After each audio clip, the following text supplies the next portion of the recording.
right, y'all, we back. About to get into it real quick, man. I'm not gonna take too long to start this time. Last time I had some technical difficulties, so I had to get that cleared up. Uh, went over there and was checking out Kwame's live. Salute Kwame. I didn't know that riot was going on in Atlanta. Well, I did see something about a car was set on fire and everything, but I didn't know it was that serious. So shout out to him for breaking that information, man. That road that car was on fire at, man, that was right there where I was working at when I was just working in Atlanta last year. So I was like, dang, if I was still working on that hospital that I was working on, that would have been right there in the center of where I was just working at. That's amazing, man. That is amazing. But I hope nobody gets hurt around that area or whatever. I hope everything's all right. I hope these people can realize that they don't have to, go through that, just to get justice. But sometimes, there's no justice, no peace. Salute, Susan. Yeah, we back like we never left, man. We're gonna do this a little better this time, man. I had to switch profiles because I was on the Melon app, and I really like that app, y'all. I really like that app. They got some nice things on there. They got some nice overlays and all that stuff. But for some reason, my girl, she was reading up on it. She went and Googled it, and a lot of people are saying that it has a lot of glitches to it. So I guess it's not just me. So I was thinking it was just my computer, man. I ain't gonna lie, that junk frustrated the heck out of me. I was like, dang, man, what the heck going on? So anyway, though, man, let's get on with our show. I think Kwame about to go live in a minute. Of course, I want to go over there and kick bullshit with him a little bit. But I'm gonna go ahead and get in what I'm gonna get in. So of course we got some things going on. So happy Sunday to you, Jamel Fareed. Salute to Miss J.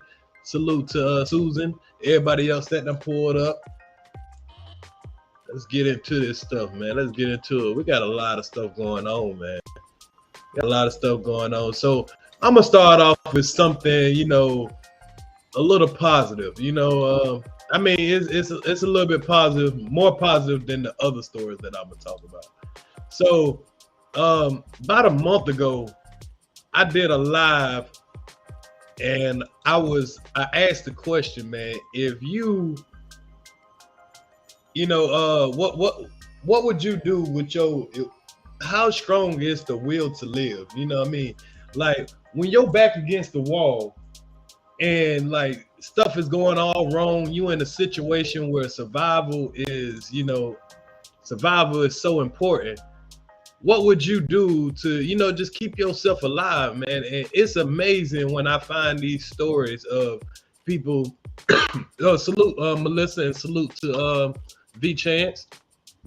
So when a person is going through something and they just got that will to live, they just die hard.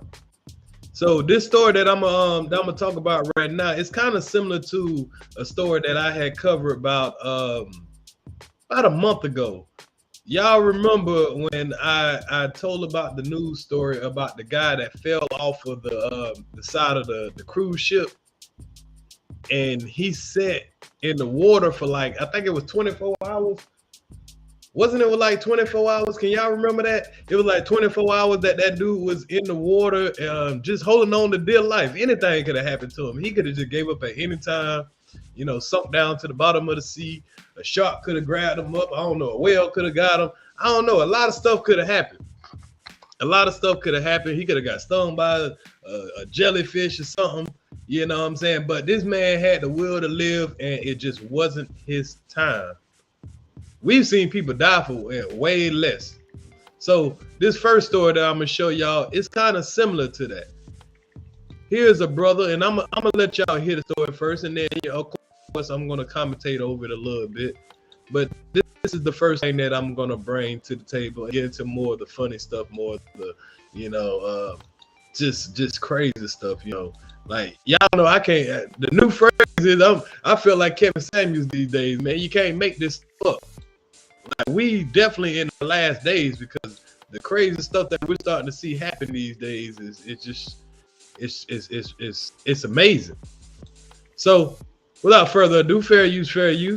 Now this is a story that I ran across yesterday, and I feel like I should bring this to the light because I just think like it's a feel good story, you know. Even though when this man was going through this, I'm pretty sure he wasn't feeling good, but this is just a proof of the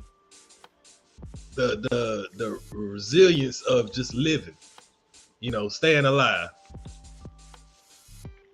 So the title of this is called "Sailor Survived 24 Days Adrift the Caribbean Sea, Living Off of Ketchup." So this man was stuck in the middle of the sea, middle of the Caribbean Sea, for 24 days. Imagine you being stuck out in the middle of the sea. You can't see land for as far as you can look. You ain't got no water. You ain't got no food. You ain't got no survival tools. All you got is your will to live. That's all you got. Can you survive? Or would you just give up? Now let's hear about how this guy had to survive. The incredible story of survival. A Dominican man who says he spent 24 days on a sailboat, rescued by Colombian naval officials in the Caribbean Sea. The survivor, Elvis Francois, speaking out about the moments he had almost lost hope. 24 days, no land, nobody to talk to, don't know where you are. It was rough. So as y'all can see, this is a black man. We don't usually hear these kind of stories when it comes to black people or whatever. Cause we be like, well, damn, we, you know, but this is a black Caribbean man. Like you say, he's out there, nobody to talk to, no hope, no nothing, don't know what the hell going on. Now wait till y'all hear how he ended up in this situation. This could have happened to anybody. Well, anybody that's in his line of profession anyway.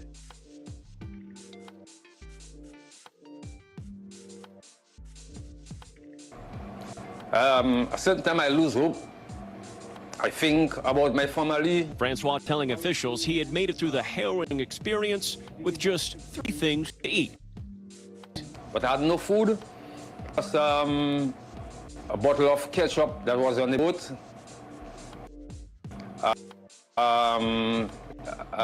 Garlic powder and Maggi.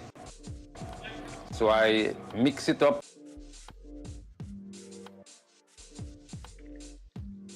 The things that y'all see on the screen is what this man had to survive off for 24 days in the middle of the ocean. That's amazing. I don't even know what the hell Maggie is. That maybe that's some Caribbean stuff, you know. Maybe somebody from the islands can, you know, maybe tell me more of what Maggie is. Maybe I just need to research and pull it up on Google. I'm pretty sure. But this man survived on ketchup, garlic seasoning, and something called Maggie. Wow.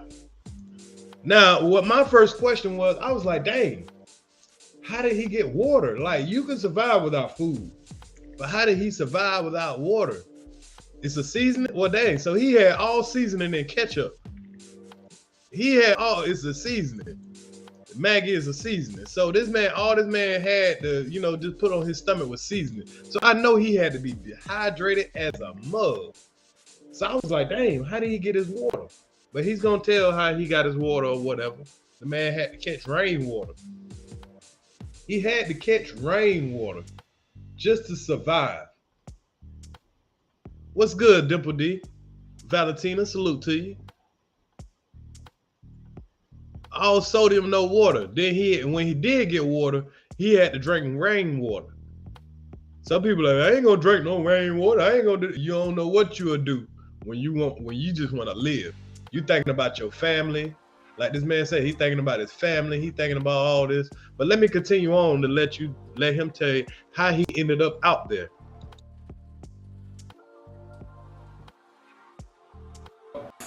some water. That's right. Just ketchup and seasonings for almost a month. In a video released by the Navy, Francois says he was dragged to the sea because of bad weather when he was repairing on St. Martin Island.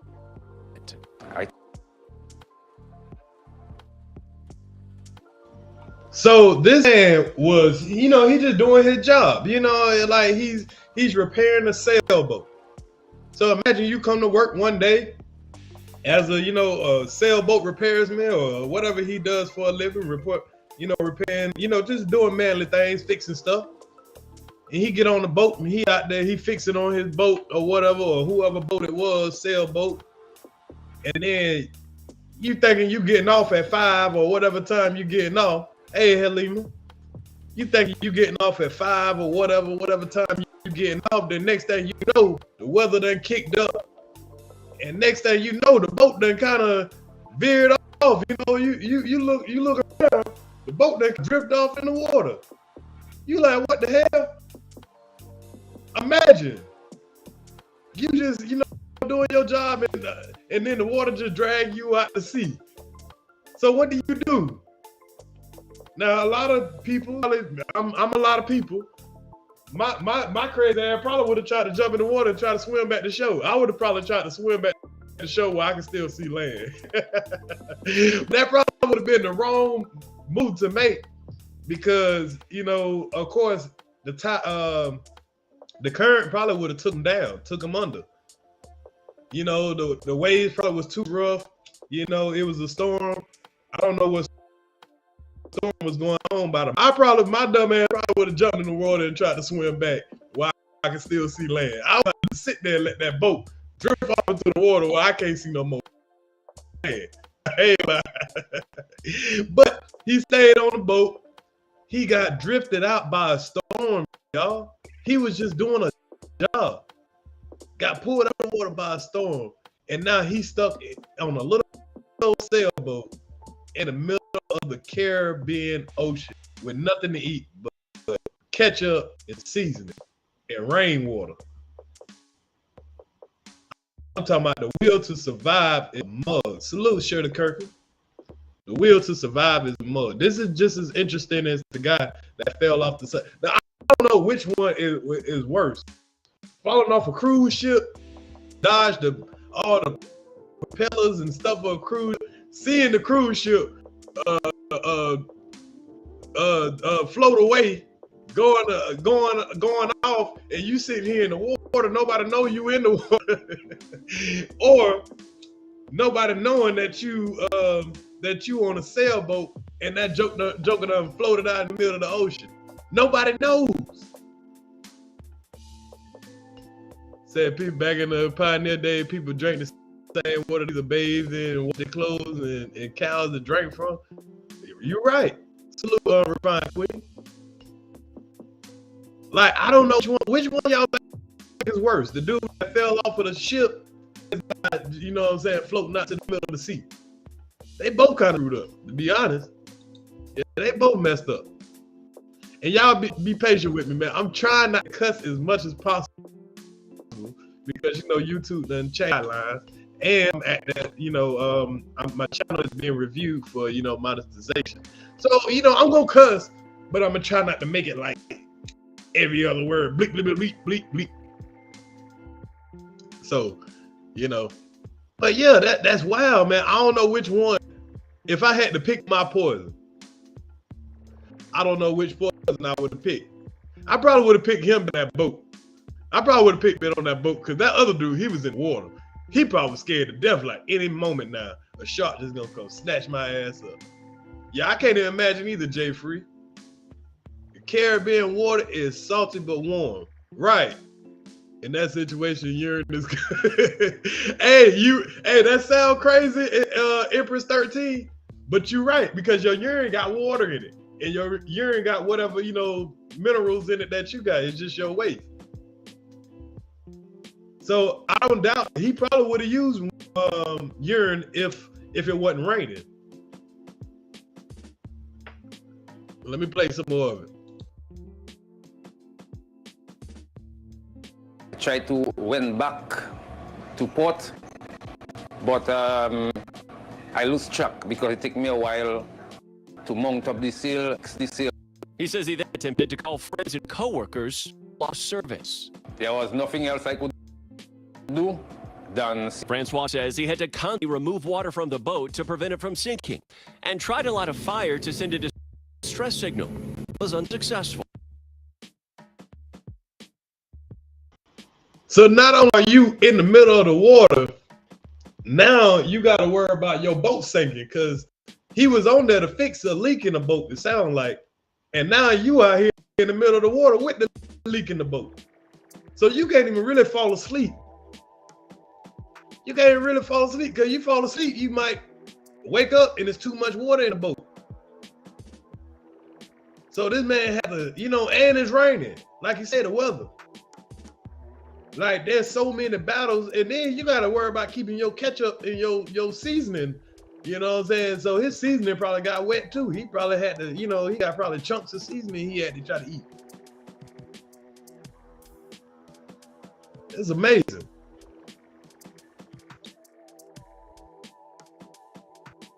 The Colombian Navy says the sailboat was spotted from the air 120 nautical miles northwest of La Guaira Peninsula, almost 1,000 miles away.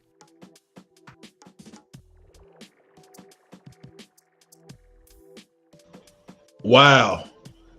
Wow. This man drifted 1,000 miles away from where he started at. Wow. He was almost to another, he was damn near in another country, y'all. This man was almost in Colombia. He done went all the way from, it looked like Jamaica or Dominican Republic. He went all the way from the Republic damn near to Colombia, to South America, y'all.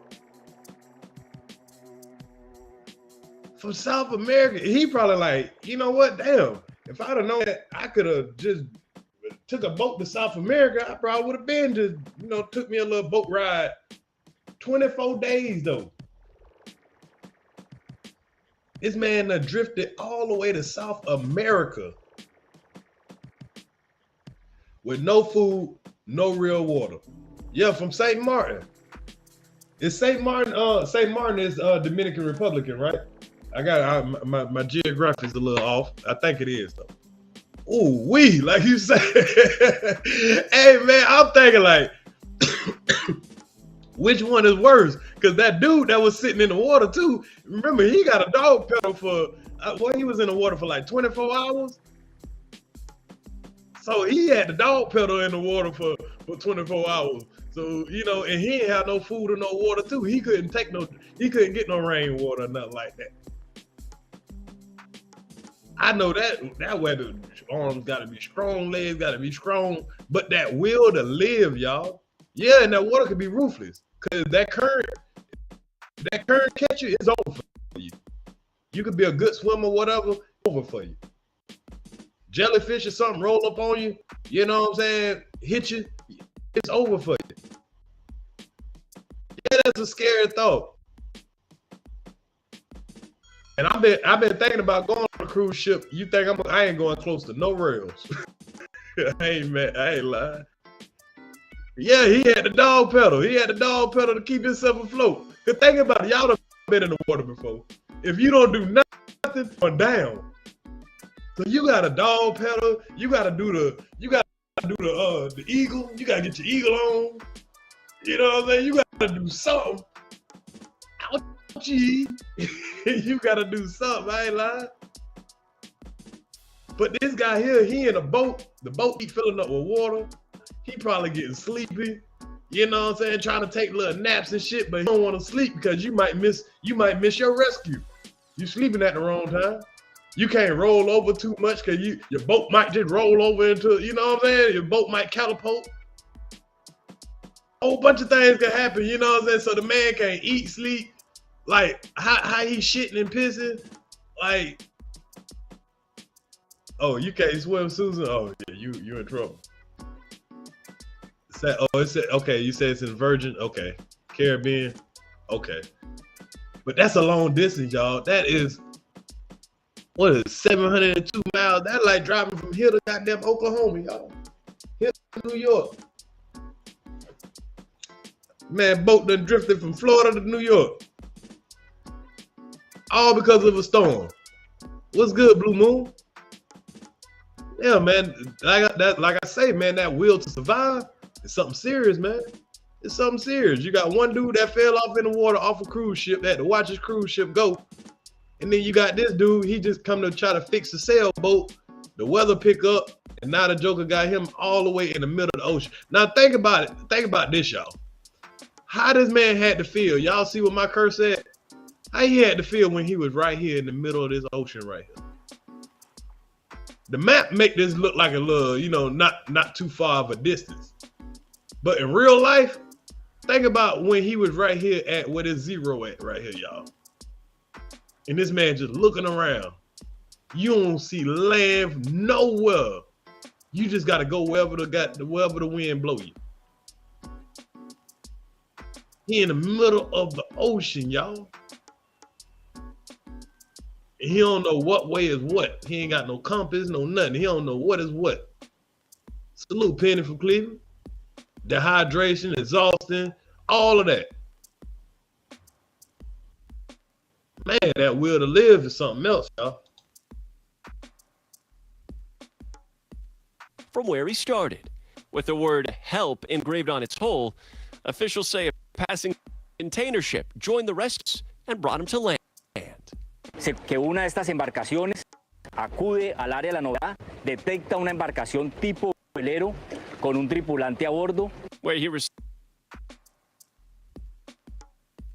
Y'all would have thought that maybe like the Coast Guard would have seen him or something like that, right? Maybe think, just stay away from the rails, Dipper D. Hey, Lovelace, salute to you. But think about it though. Good thing, like the Coast Guard, you think that the Coast Guard would have done seen them like way before 24 days, right? Like, because what if I was transporting some drugs or something like that? You telling me I could have went clean across the ocean or whatever and nobody would have detected me? So it's a good thing that it was a container ship passing by. And the thing, like that big old ocean though, what are the chances of you running past another boat in that huge ocean? Yeah, that was tired, Miss J. Oh, that dog pillar. Yeah, and a whale could have breached you. You could have just ran into a whale. You run into a whale, it's over for you. You literally get swallowed by a whale, but you know, or just the whale bumping into you. That joke is so massive. I mean, you talking about tons and tons. Even if a shark came by, let you would have done cut yourself trying to do something or whatever. Now you done started bleeding. What's good, Unity? What's good, Antonio Barnes? Man, we just going over this story, man. This guy, the guy that was on, he was, well, y'all might have to go back a little bit, but he got lost at sea for 20 days, man. And we talking about to live.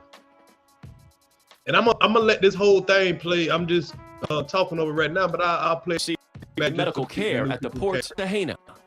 De nacionalidad dominica, el cual se encuentra en buen estado de salud y se efectúan los procedimientos con las autoridades competentes. He'll now be brought back home to Dominica after being handed over to immigration officials.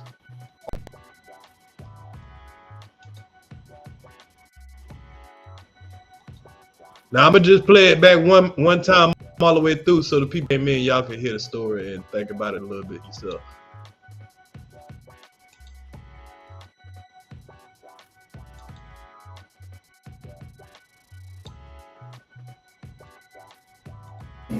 Tonight, the inquiry of survival.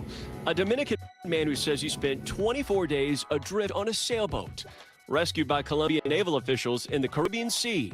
The survivor, Elvis Francois, speaking out about the moments he had almost lost hope. 24 days, no land, nobody to talk to, don't know what to do, don't know where you are. It was rough.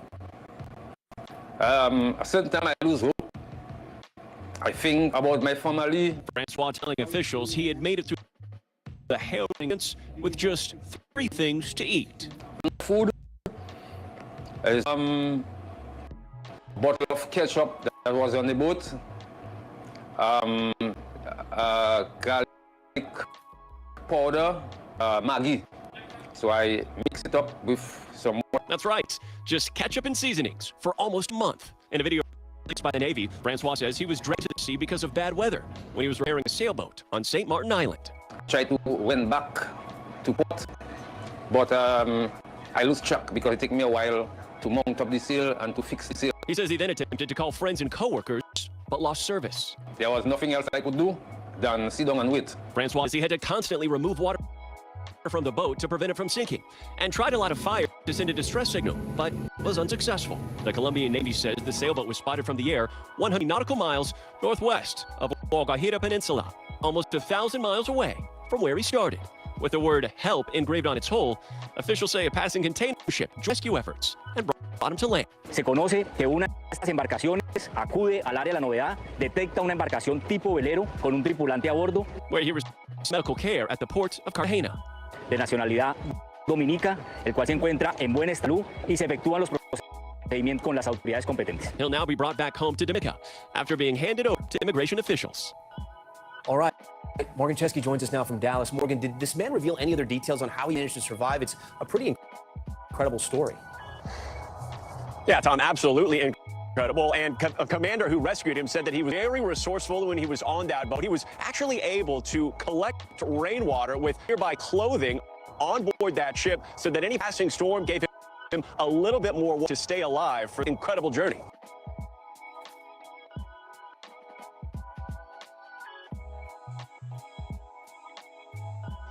Now, that's an amazing story if I say so myself, because like I say, a lot of people wouldn't have been able to survive. That's one thing about them old school, black men. A lot of y'all would have died. Well, I believe the people that's listening to me, y'all probably would have survived. But a lot of spread the word. Salute to spread the word, y'all. Carl Belton, salute to you.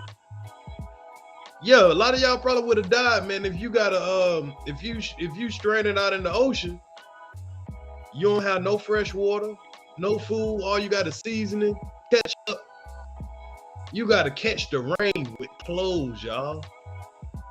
And he probably had to just let the clothes get soaking wet and then wring the goddamn water in his mouth, because how else you gonna catch it with clothes? This man might have had to take off his shoe and catch the rain in his shoe. All bullshit aside. It's funny, but I ain't lying.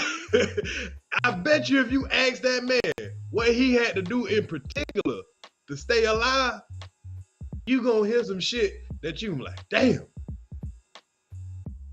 I had to have the will to live to do something like that. Yeah, some people can't fast for a day. What would you do? What would you do? Would you just try to get all your rainwater and just, when it rains, just hold your mouth open and get as much rain as you can? Would you take out your sole of your shoe and let your whole shoe fill up? You know what I'm saying? Try to save something for later. Would you take that maybe try to empty out that goddamn what he had, the bag, one of those bags, and catch some water in there? What would you do? Well, how far would you go to live? He didn't know how long he gonna be there. He didn't know how long he was gonna be in that water, bro. Y'all seen how big that ocean was? We talking about 1,000 miles. We talking about 1,000 miles, y'all. Think about it. You in the water. You can't see land from as far as you can see. You say you use your shoe up, bro. So he ain't got no bra, so he has that. If he had a hat on, he might have been all right. If he had a hat on or something like that, boy, he better hope it was. Maybe it was a empty Gatorade bottle on there or something. Maybe it was like an empty water bottle or something. You know what I'm saying? It was a sailboat, so it might have been something that was on there. That came in handy. It was bottle ketchup, or scoop it with your hand. But you don't know when the next time it's gonna rain though. It's a whole bunch of factors to take into that, man. But salute to that dude, man. That's just, that story there was like, dang, man. Just the will to live, man, is amazing to me. It is amazing to me, y'all. But let's go on to our next topic. So I'm gonna go with one more thing that feel good, y'all. I'm gonna go one more thing that feel good before I get to the mess. I'm gonna go one as a man. Y'all know ain't nothing more beautiful than a woman. And God made the best thing on earth when he made a vagina. I ain't lying. Can I get an amen from my brothers? From my brothers. So God, I've heard the quote, the pussy was so good I threw it in there and it turned to heaven. And when I seen this video, y'all, this is what I thought about. I see pussy in the sky. This is the actual photo, y'all, of a cloud that formed in Turkey.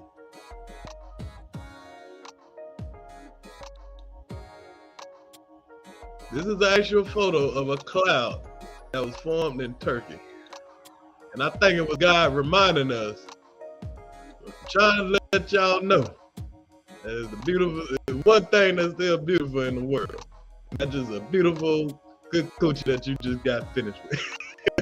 Cause damn it, that don't look like that. Or it's just my mind. Or it's just my mind, y'all. Salute, iceberg.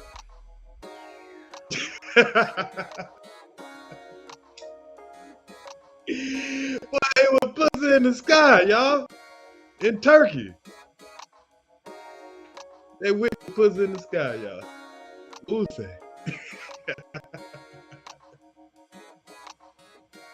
Ain't every day you witness this, y'all. And every day you gonna witness this. It says that rose thing they be using. I don't know, bro. You know. Hey, bro, if you looked up and seen that, you'll be like, man, God just gave me a sign. CNN called it UFO-shaped cloud. It could be though. It could be. I don't know what you can call this anything. It's not normal. We can say that now. But I'm just saying what I thought of when I saw it. Let's see what I haven't even listened to the I didn't even listen to the what they said about it. It's on 22 seconds long. So I'm gonna let y'all hear what the news said about it. I ain't listening to nothing they said. I just went straight to what I thought about when I seen it. Shout out to my old lady, cause she the one brought me this. And she was like, cause the other day, well, I'll show it to y'all, matter of fact. But let me show y'all this, I'll let y'all hear this first.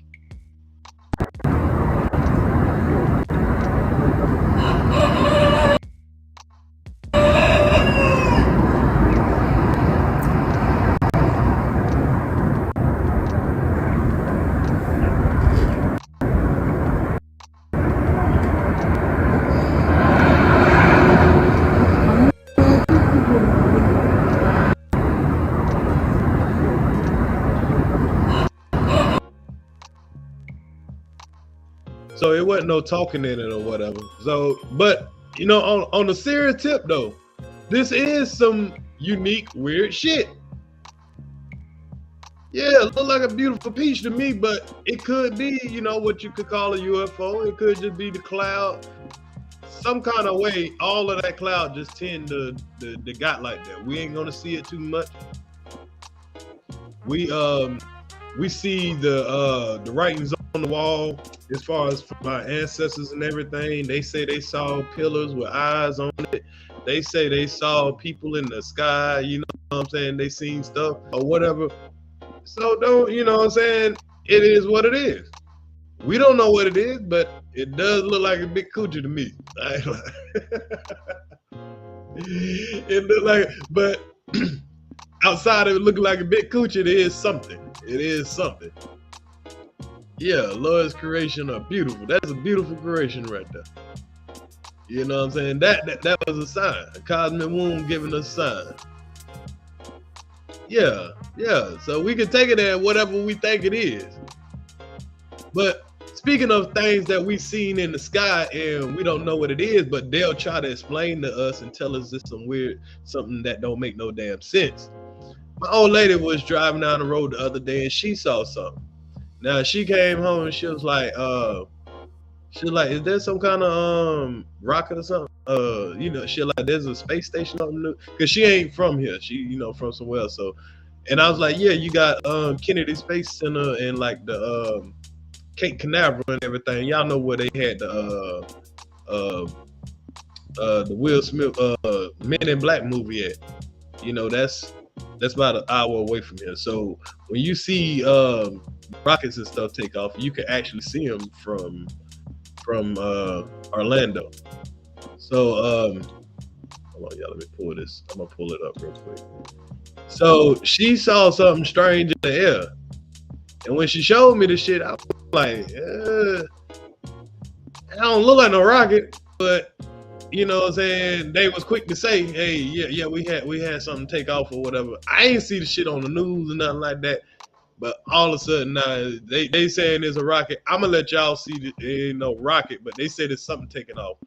I ain't gonna say a rocket because this don't look like no damn rocket, but I'm gonna let y'all see it and y'all can make your evaluation and we'll go on. My old lady pulled out her camera. She took pictures of it. It looked like an orb to me or something in that nature.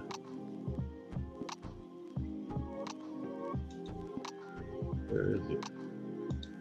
Hold up, y'all. My bad. I thought I had it already pulled up, just like I had that video pulled up. Oh, here it is. Yeah, here it is.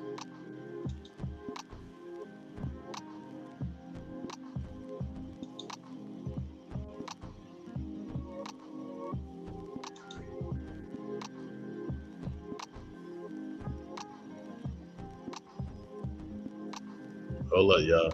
I had to download it real quick.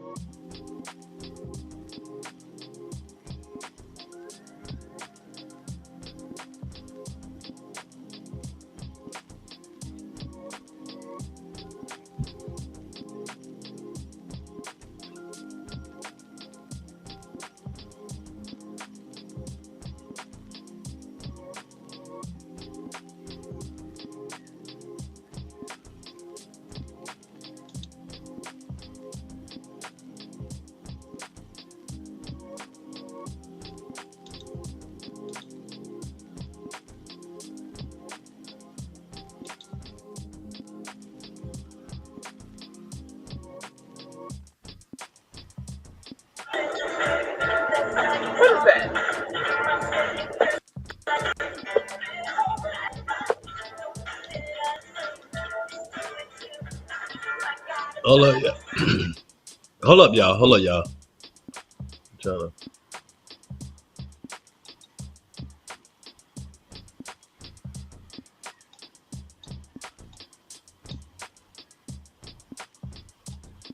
Hey, where did y'all go?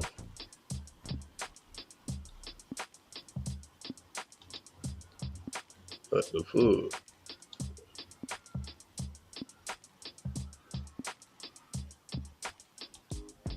Oh, there it is. Okay.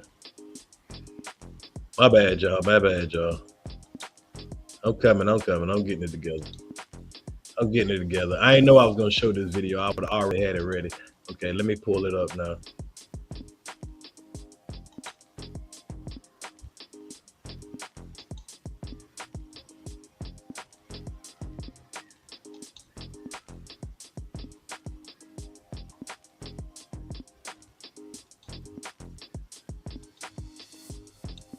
Okay. Here it is. I wanted to pull it up nice and good so y'all can see it just as good as we saw it, or she saw it.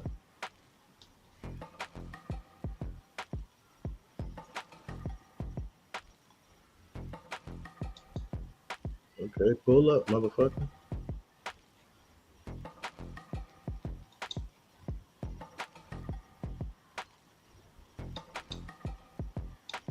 Come on with this bull jump, restream.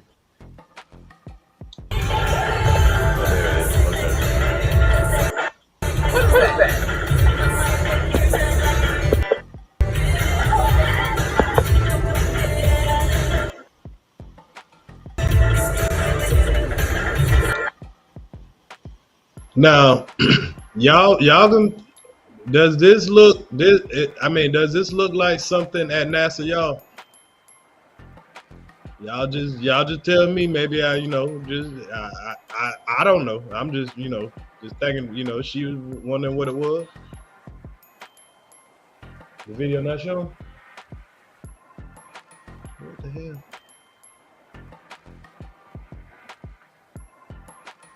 Can y'all see this video? Why y'all can't see it? I'm looking at it. Hold on, let me turn it off and turn it back on.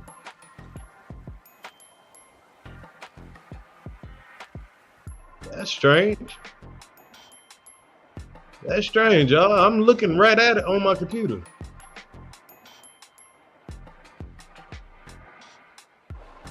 Okay, hold up.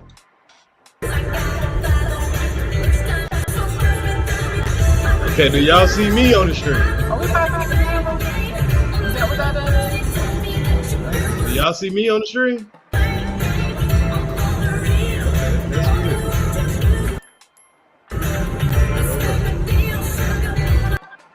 That is definitely weird because I'm looking at my computer and I can see me.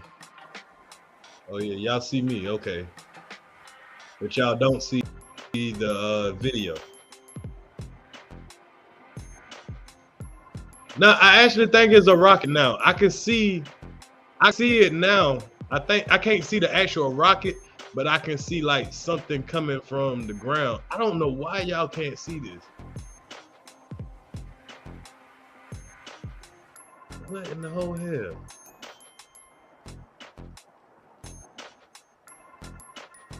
Cause I'm not even on the screen no more. I just got the video pulled up on the screen.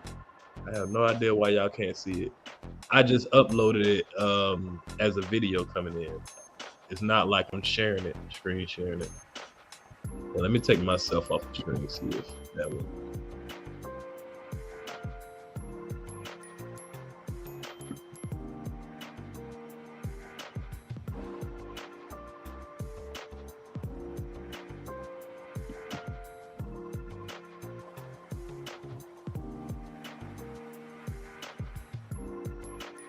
I guess not.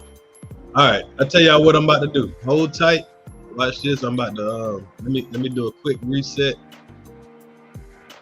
And give me 1 second. Maybe I'm just getting some lag. I'm gonna reload this page real quick.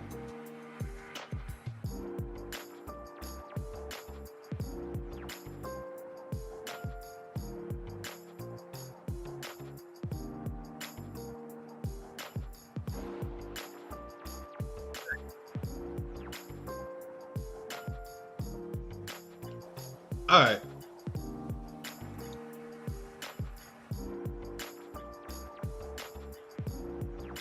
All right. So what I'll do is I'll pull it up a little later. I'm gonna just continue on with the show. I don't want to waste too much time fucking with that. I can't find it. I don't know why it's not showing. But we got to enjoy the peach in the sky. Hey, I love it. I just love the image of it. You know what I mean? I don't know what it is, if it's a UFO or whatever. I just was bringing it to y'all attention. As you know, my old lady brought it to my attention. We be looking in the sky and stuff. I showed y'all one time the thing that I seen hovering above where I was or whatever. But like I said, we close to Cape Canaveral. So, but whenever I get that video pulled up correctly or whatever, I'll share that with y'all. So the next topic I wanted to get into, man. So y'all also remember like 2 weeks ago I did a live and I kind of reported about the young toddler, the 6-year-old that took a gun to the school and shot the teacher. I can send it to you, Halima. That's a video that which one are you talking about? The peach in the sky, or are you talking about the one the rocket? I can send both of them to you. That's something that my old lady has sent, so I have to email it to you. But yeah, we had a discussion about the kid with that took the gun to school, right, and shot the teacher. So, and I was advocating and beating on the. Okay, I got you with the peach in the sky. Send me your email me, and I'll send you the I'll send you the link. It's to the street TV at gmail.com. So the teacher with the and I was over here advocating because when I was looking at the 6-year-old with the gun, right, I was like, the parent should be held accountable. And I said, and when they were saying, oh, well, the mother was such and such, but they didn't arrest the mother. And I said, if that was a father, if that was a man, his ass would have got arrested. Didn't I say that, y'all? I said this shit. But whether it's a man or a woman, that's my point. That motherfucker should get arrested. The parent, not the kid. Don't be trying to take the kid through all these psychological evaluations and all that crazy shit. They looking at the video game. The video game say you can shoot a motherfucker and they gonna come back to life in 30 seconds. So that's what they might do. When they see people on TV shooting and bang, bang, bang, bang, and they see the rappers with the guns and all that shit, they don't know the consequences. They don't know that people die. They don't understand all that concept of that shit. But it's the parent's responsibility to not have a motherfucking gun in range of a kid to be able to get to. Point blank, period. Not a 6-year-old, not a toddler. Excuse me. They should not have access to a gun. Now, you would think by reporting a story about a toddler shooting a teacher, right? This being a national story, it's a national story. You would think that parents everywhere would now start making sure that their guns are not accessible to a toddler, right? Y'all would think that would be, you know what I'm saying, people's mindset, right? It would have gave some people some awareness, right? Y'all would have thought that, right? Okay, you thought fucking wrong. Because people are still being negligent with guns around small kids. And then when somebody get hurt, you can be like, oh, that baby didn't know no better. Should we charge the baby? Should we charge the baby? Should the baby be charged? Now, what would y'all say if you walked out your house right now? You stay in an apartment, right? Say you stay in an apartment. You walk out your house, and there's a little baby sitting there with a gun pointed at you. Little 2-year-old baby with a gun pointed at you. 2-3 years old. Under 4. I gotta see exactly how old this motherfucker was, but he looked like 2-3 years old. Imagine you walking out your door and your neighbor, you open your door and your neighbor little boy got a gun pointed at you. What the hell? These are the type of times we living in, y'all. These are the type of people.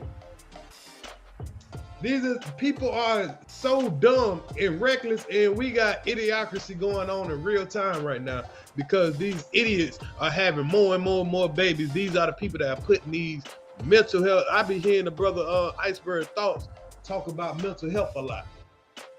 And I be listening to that shit because he's dead ass right. Like, there's a serious mental health issue going on. And it's because of how people are being raised. Now, let me let y'all see this story. This baby out here with a damn gun.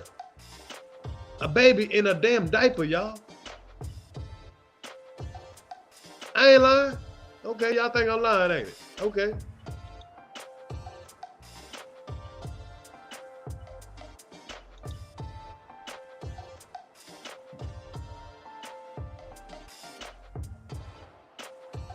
Now, look at the screen right now. Let me make sure this shit big for y'all. Look at this, y'all. Look at this. This baby is in a diaper with a gun.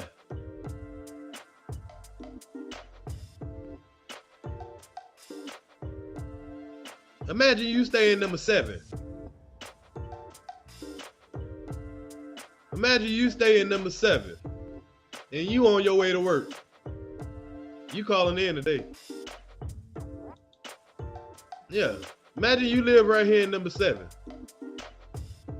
He stay in number 8, or he stay across in number 9, number 10, and you live in number 7, and you already running a little late to work. You walk out that door, and you got little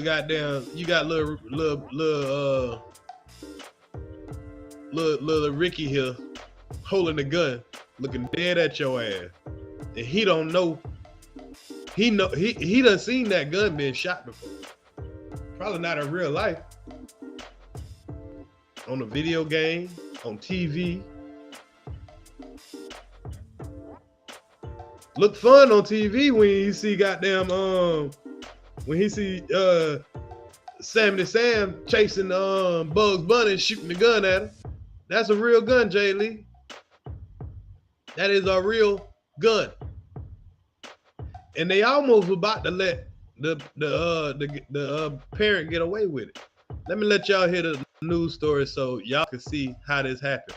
People had to call the police, tell the police that there was a baby with a gun. And when they came, at first the people told them, oh, it was just one of his toys. The dad told them, oh, it was just one of his toys. So they was like, okay, if you see it again, you just call us back out there. They lady like, no, I'm a gun expert. I know a real gun when I see a real gun. It was a damn baby out there with a gun. And them folks had to, you know what I'm saying? They had to get right. They had to go back and check the house, search the house. It's loaded, it's not one in the chamber. He don't know that though. It could have been one in the chamber. Because that little boy that took that gun to school and shot that teacher, he just knew that the gun go bang. He don't know the consequences. He don't know if it loaded. He don't know how to cock it back and put one in the chamber. He don't understand the safety, all that crazy. Now they do know how that gun goes because we always let our kids play with toy guns. I never used to let my son play with toy guns as a child. Now I let him play video games with shooting, but we used to have talks all the time.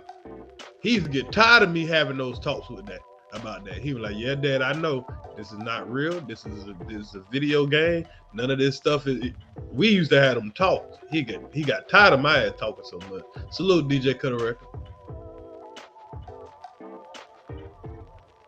But toy guns, I never been a fan of toy guns. And then my son ain't started playing shooting games till he was 10. Even though that might be a little too early, but at the same time, like I say, we did the talks. I used to let them play video games for a sport game and maybe like little games where they Sonic the Hedgehog and stuff like that.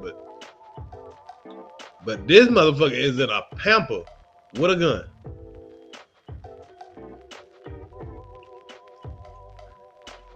So let me play some of the news report on it so y'all can see what the situation is in context. Cause I don't know, maybe there's some kind of justification why this motherfucking baby got a gun. But like I say, they need to arrest the parent, which they're gonna do here. But in that situation where that child shot that teacher, they did not arrest the parent. They made all kind of excuse for her. But this is a man that's in possession of this child right now, and they're gonna take the baby to the mother or take him to DFACS. But they was quick to arrest his ass. Not try to make it like, you know, a man-woman situation, but it's just the fact. They arrested his ass. Nigga, you are responsible if your child get a gun. But that shit should be across the goddamn board. If your child take a damn gun to school, whoever in that damn household, they going to damn jail. In my opinion, they need to be.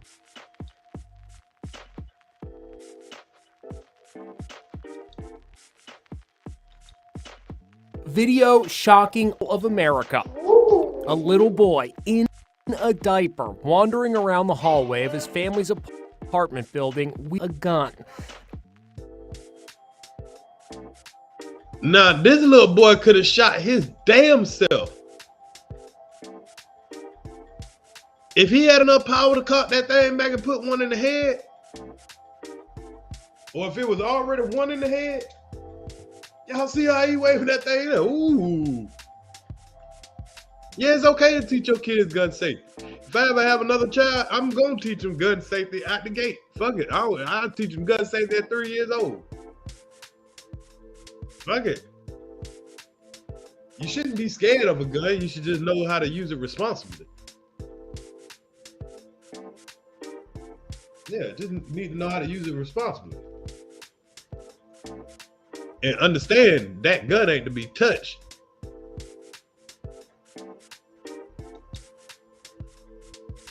And that's no toy gun. Authorities say it's for real. You can even hear clicks as it pulls the trigger. A security cam. Now, this thing, this baby is pulling the trigger on this gun.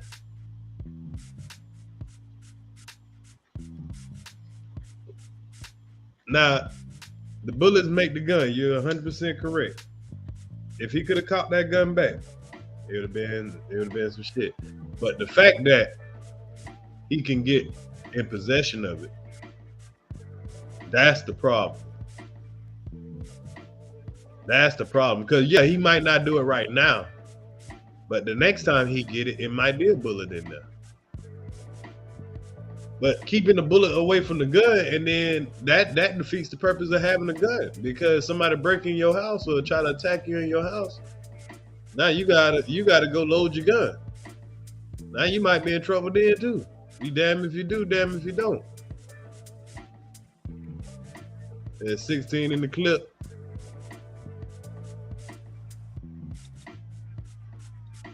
Camera captured the terrifying episode outside Indianapolis. Neighbors called cops to report a child with the gun. He was up the stairs, and that was when he looked down and pointed it at me and said something like, look what I got, ha ha.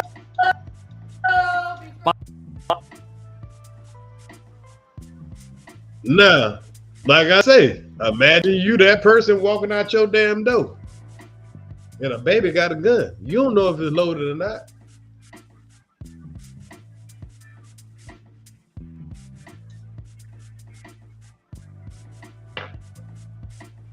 That's crazy, y'all.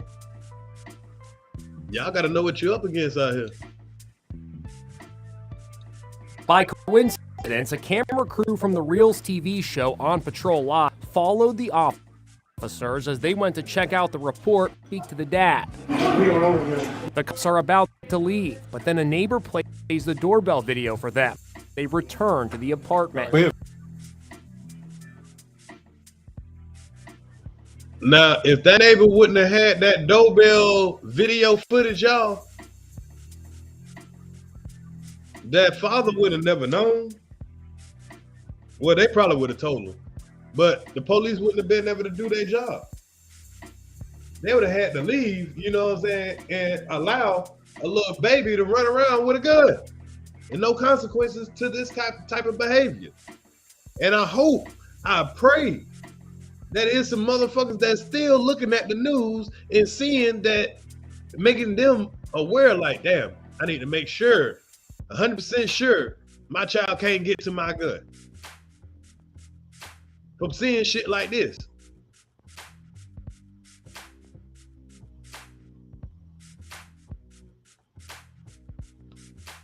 A child that young shouldn't have access to a gun, loaded or not.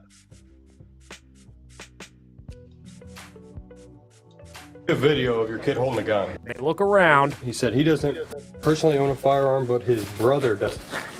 Leaves it here. Then they find the weapon inside a roll-top desk. Smith & Wesson SD9, it's a 9mm. The dad, Shane Osborne, was taken into custody, charged with child neglect. I spoke to prosecutor Ryan Mead. Which he rightfully so should have been taken. But that was the same thing I said about whoever allowed that kid to get that gun and take it to school. Also, this shit need to be across the board. Because when people think that, when people don't know that their ass is gonna get busted if they do some crap like this, and I'm talking about stop all this slapping on the wrist. Oh, it's a misdemeanor and all this crap there. They need to start hitting their ass like they a dope dealer. Yeah, start giving them the time of a dope dealer. I bet people will stop doing that shit then. Yeah, there's some people watching. Yeah, oh, little Connor, free little Connor. Little Connor was he's just an American.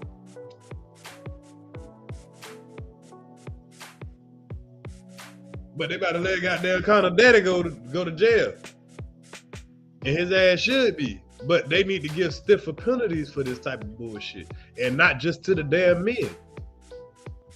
We just watched a woman when they said that. Oh, the mother is a single mother.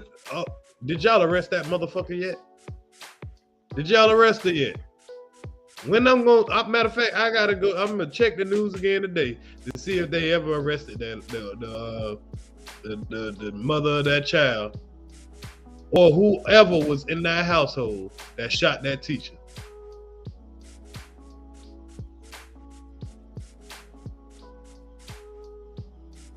It should be automatic. Child get caught with a gun, you go to jail. Ask the parent. Yes, you do. You are responsible for your child, for your toddler. Child under 10, I say child under 12, you are responsible. And after that, it's kind of out of your hand. Once your child start to be able to leave your household by themselves, now then they might can get themselves in some shit that that you're not responsible for.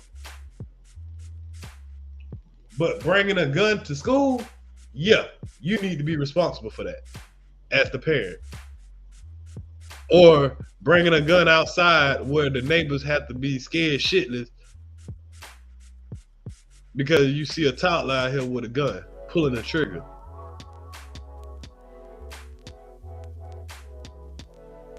But yeah, this was amazing, man. I looked at it, like I say, they arrested him like they rightfully should. And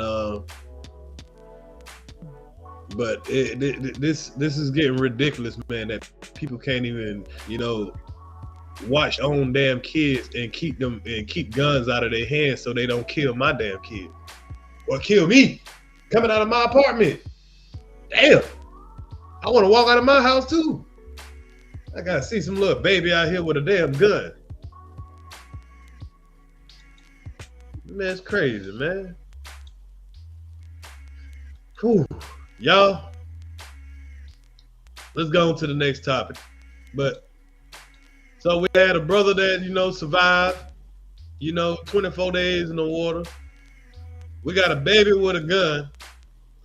Now we just got some more idiots. What I had in the title, bad cops. Bad cops. And it's one thing when we see these cops choking folks out. The salute, God forgive. When we see these cops, we know they all be, we ain't gonna say they all, but a lot of them, we're seeing it more and more because of the camera.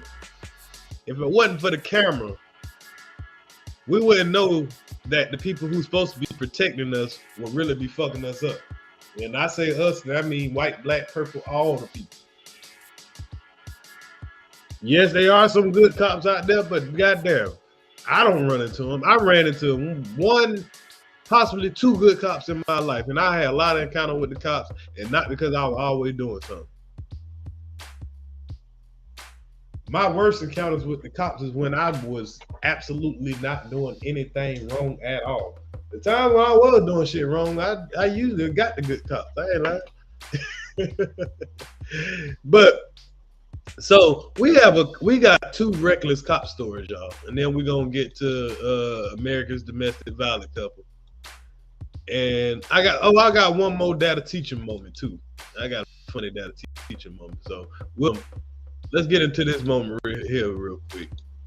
So this cop was called to a McDonald's because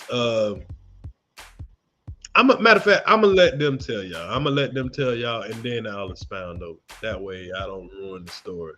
So y'all can get the shock factor just like I got the shock factor. But let me say this before I get into it. If I beat up my old lady, I am a man. I'm a woman beater, right? That's domestic violence. I'm gonna get charged the proper way. I'm gonna lose my job. If you catch me on camera punching a woman in the face, you are hitting a woman. I don't care if you're a cop or not a cop. You don't get to punch women in the face just because you got a damn badge on. And I want to say a black woman, but hell, I don't care if this any woman. You don't just be punching on women. And usually when I see a story, I'll start going a little deeper in it. I mean, I'll start looking around for similar stories. And then I seen how many times I've seen police officers punching on women. It's like, well, goddamn, y'all motherfuckers are getting outrageous with this shit. Y'all don't see this type of stuff that's going on the news and shit, where y'all still go out here and do dumbass shit. You know people got cameras on you. And then to see how they try to lie their way out of the situation, that be the fucked up part. Cause it's one thing to do something, but then you try to lie and try to act like you innocent of what you just did. That's the crazy part.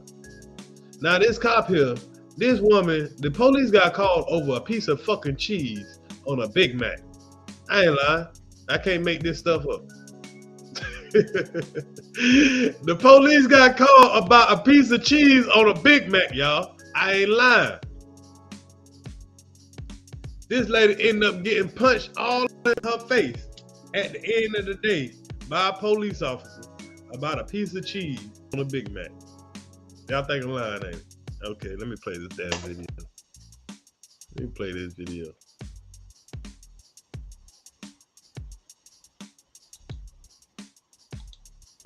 Fair use, fair use.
Now that's the body cam footage, y'all.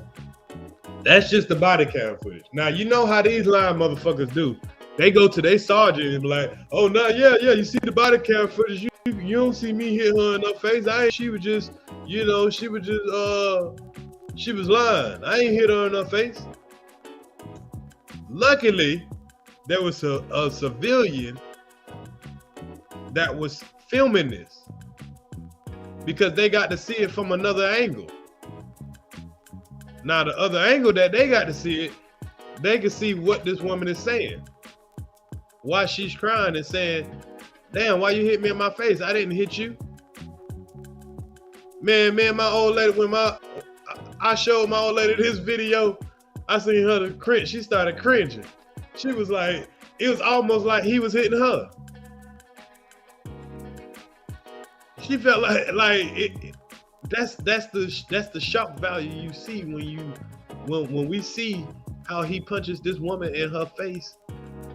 and act like she was doing something. She is the customer here, and they admitted that, McDonald's admitted that they was wrong. But this lady is getting treated like this.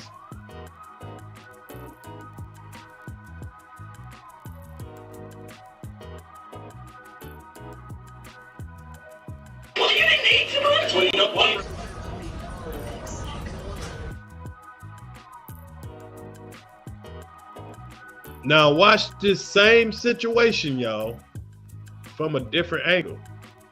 This is the bystander that's filming, y'all, and they see it from their angle. Now the woman, they called the police, and the woman said, okay, I'm gonna sit outside in the car and wait for the police because we have a little small dispute. She waited outside so she can properly talk to the police. But they come out there and they treat her in this kind of way, and then act like she's resisting when she has the right to not be unlawfully detained. They keep forgetting that. Some people have, if you are not arresting me for a proper reason, I have the right to not be unlawfully obtained. Arrested. And they tend to forget this shit all the time. Now watch this, y'all.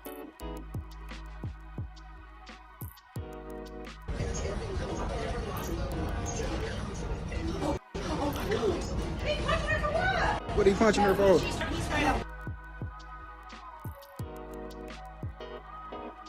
Did y'all just see that? I'm gonna rewind it back. I'm gonna play it a couple of times. God damn. Like, is that how you handle a woman? Period. I don't care if you're arresting her, whatever. Unless this lady is fighting you, and even then, as a man, you should just be able to slam her out and hold her down to make her, you know what I'm saying, comply. Nah, this ain't in Atlanta. This is in Ohio. You would think they would be protesting this in Ohio, right? Like I say, they over there protesting a nigga that tried to shoot the police and got his ass shot. And these niggas out here tearing up the motherfucking city. But these niggas will sit down and won't say a goddamn thing when you see a black woman just getting punched in the damn face for no damn reason. Where all them motherfuckers at? That's how you could tell that shit be a coup. They just want some shit they just want to get. That's why I ain't even covering that shit. That's what they want us to do. They want us to cover that shit to goddamn try to get all riled up and mad. Oh, y'all done killed another black man. And I don't want to hear that shit, nigga. If you got a gun shooting at the police, nigga, you gonna get what the fuck you got.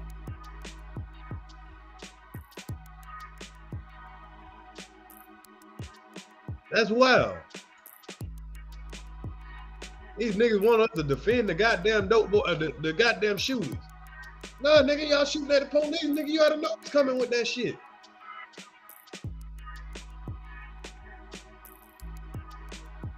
Now watch this, y'all. Even the people looking on the side, like, cause look at them, they all in her personal space, like she done robbed the place, like she a dope head. We're talking about a damn cheeseburger. These people are called here about a fucking cheeseburger, y'all. I ain't lying.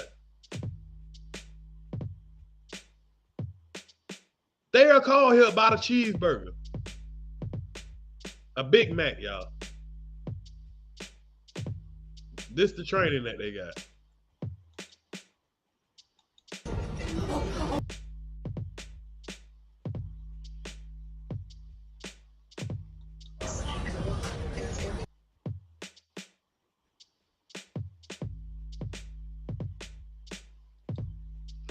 Look at the other cop with his finger all in her face, just disrespectful. This is disrespectful, y'all. Look. This man got his finger in her face. Just look right here, y'all. He might be the one that started punching her, but he would have punched her. Hell, he ain't try to stop him from punching her. He probably got him some jabs on the side or something. I don't know. Both of these motherfuckers is on the bullshit. Yeah, he might have been the one that did the dumb shit, but both of them are on the bullshit. This is a situation that y'all shouldn't even have to be in this lady's personal space like this. This is something you could talk to this lady, step back, and y'all have a conversation. They didn't call y'all because they say a woman out here with a weapon, a woman out here with a gun, a woman out here, you know, tearing up shit. None of that. This lady was sitting in her car waiting for y'all to have a conversation so y'all can handle a situation. Y'all all in her personal space. You got a motherfucker with his finger all in your head trying to tell you, turn around, put you in handcuffs and shit because you don't like my motherfucking tone. We don't like y'all motherfucking tone when y'all come talk to us. So don't tell us how the fuck to talk and we can't tell you. She, at one point in time, she like, all right, I'ma just leave. But that would have been a great idea. I would have left before the police got there. But some people think that, hey, I ain't did nothing wrong. I shouldn't have no problem just explaining to these people I paid for my food. And she wasn't wrong, y'all. She wasn't wrong for what she, and I've seen people do it all the damn time. They want to go back to McDonald's because you asked for cheese on your shit and they gave you a regular burger. You want what the fuck you paid for. I wanted a damn Big Mac with cheese on it. I paid for it. Y'all charged me an extra $2. Let me get my damn cheese. I bring it back. This is what happened with the lady, y'all. She brought the sandwich back and said, hey, it wasn't like she got rude about it. Hey, I didn't want you. The manager went back there to the person that made the burger and said, hey, this person needs cheese on their burger. Remake it. This motherfucker mad comes out there and confronts the lady like he owned the shit or she owned the shit. I don't know if it's I think it's a female from my understanding. I have to go, we'll listen to the actual report of what happened. They come up front talking about mad because this lady bringing back the burger because she won what she paid for. Then they go and call the police because the burger maker coming up here and confronting the customer. Where they do that at? The burger maker coming and confronting the damn customer and then calling the police on the customer. And then she get punched all in her shit because she got damn like, I ain't do nothing wrong. I sit out here and talk to the police. All I wanted was my shit back. I mean, my shit. You went and made the man go and remake my shit. They came out here with the bullshit. I ain't got to shut the fuck up because your motherfucking burger maker want to come out here and talk shit. Your burger maker come out here talking shit. I'm going to talk shit back to him. Motherfucker, just give my goddamn burger. Matter of fact, give me my money back. Because if your burger maker got an attitude like that, don't tell him what the fuck he done did to my burger. Motherfucker, nigga, you still get paid by the hour. Why you mad if you got to make another burger? Yeah, she can sue the hell out of them. Oh, this is a slam dunk. She gonna be able to sue McDonald's and the police. This is gonna be a slam dunk. Those punches that she just got, she had to just take one for a couple of meals. Cause she about to get paid fatly. Cause they falsely called the police on them when they should have just gave her shit back. Yeah, you would have left, but you would have left those means on the table, Miss J. Hey, sometimes being wise, see, this only can happen to people that just want to that got an ego. And they'll say ass around and some shit will end up happening to them. When people like us, we're like, man, I don't want no problem. Hey, y'all can have that little bit of shit. Give me my money back. Let me get the fuck out of here. But you'd at least probably wanted your money back. You would have left, but you would have wanted your money back. Everybody would have wanted their money back. Yeah, I wouldn't have wanted that burger though. I ain't gonna lie. Once the burger maker would have came up there and started talking shit about them having to make another burger, I was like, nah, bro. Keep that. I tell you what, keep that shit. Cause you done did something to that burger. I can't eat that burger I can't eat that burger in peace. I ain't lying. There ain't no way in the world you can eat that burger in peace.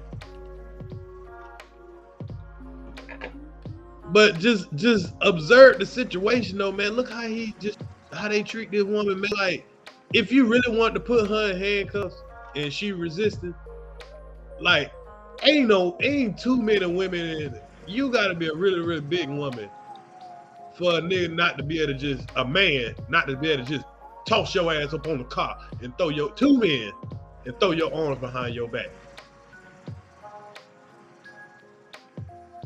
You know what I'm saying? If it wouldn't take not one punch. Not one punch.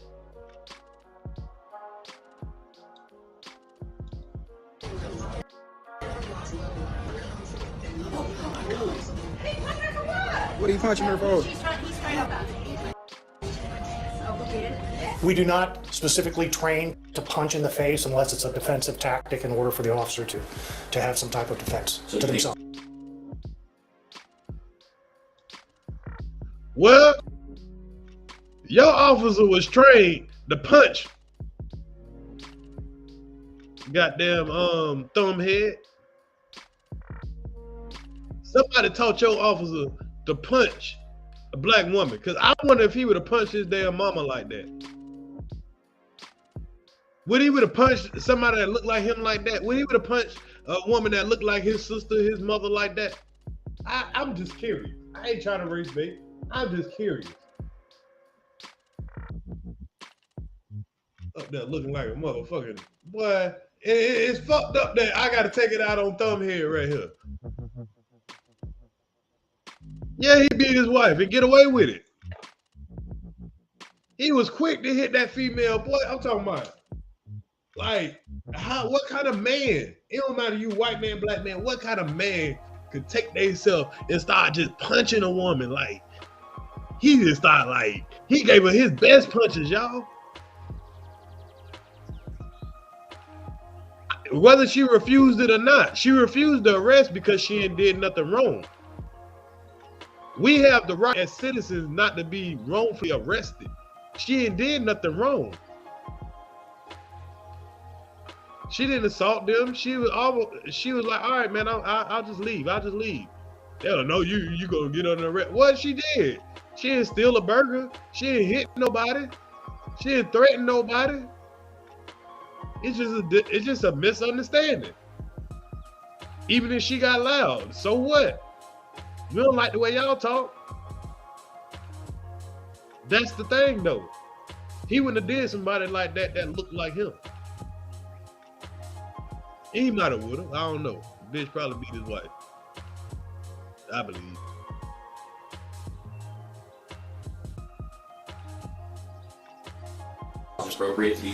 I'm not going to comment on the appropriateness until the entire investigation is completed. What? You gave what? How much more investigating you need to do? You say you don't train your motherfucking goddamn you don't train these folks to punch folk, right? You see him punching a woman. There's no excuse why he's punching this woman. No excuse. Did y'all just hear what this woman just said? Did this woman just actually just say what I thought he just said? Oh, I ain't gonna make no comment till we see what let's see the investigation.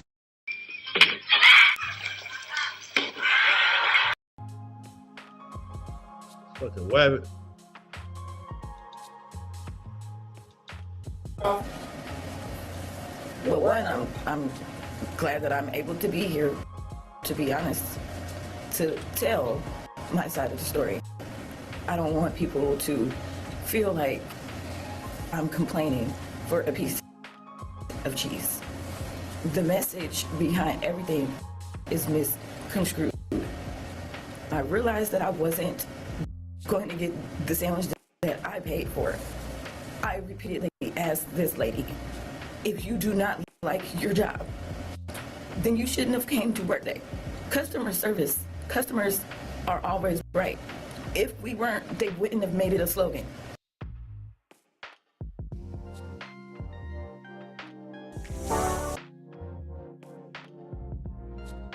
Exactly. But she put on her best she put on her best Rodney King impression right there, y'all. I ain't lying.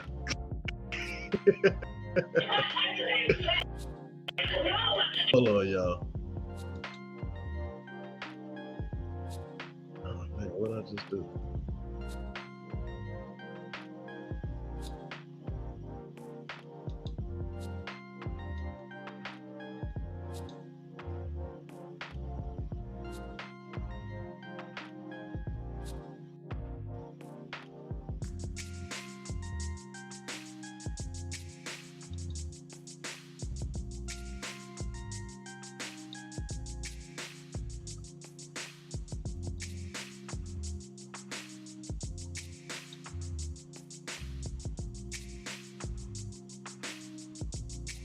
Hold up, y'all.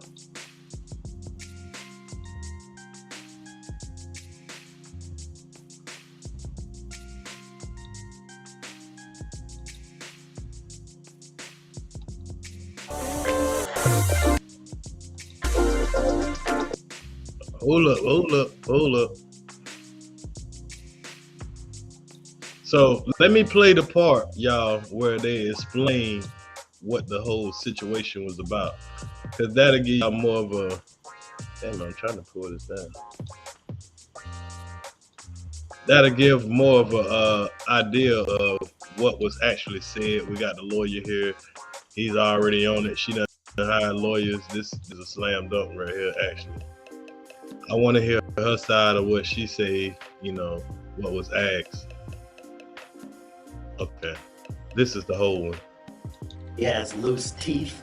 She is limping, punching her in the face. Wrong.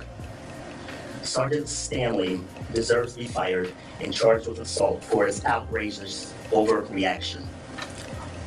The way he handled Ms. Hancock was despicable.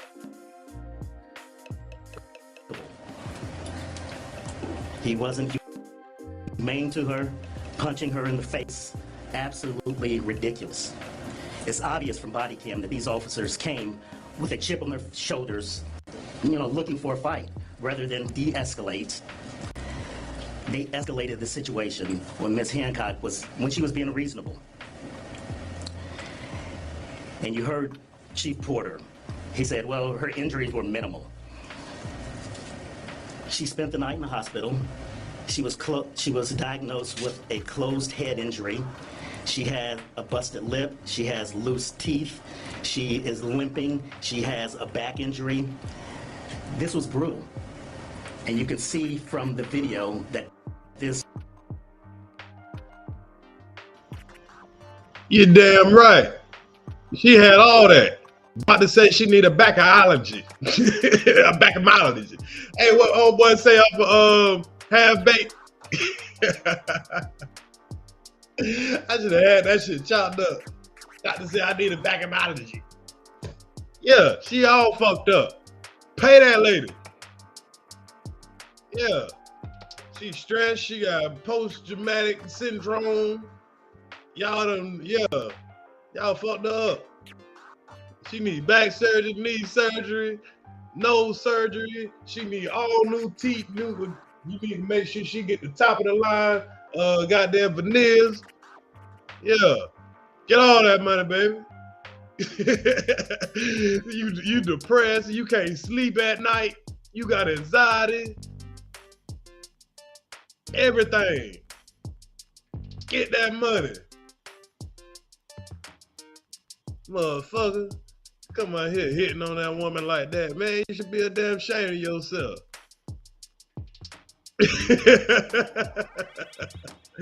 She had to get that bad, boy. And she had to take a couple. Shit. A nigga probably done hit her more than that shit. All she had to do is let the police officer do it one time. All right, y'all. Did I go too far? I just talking shit.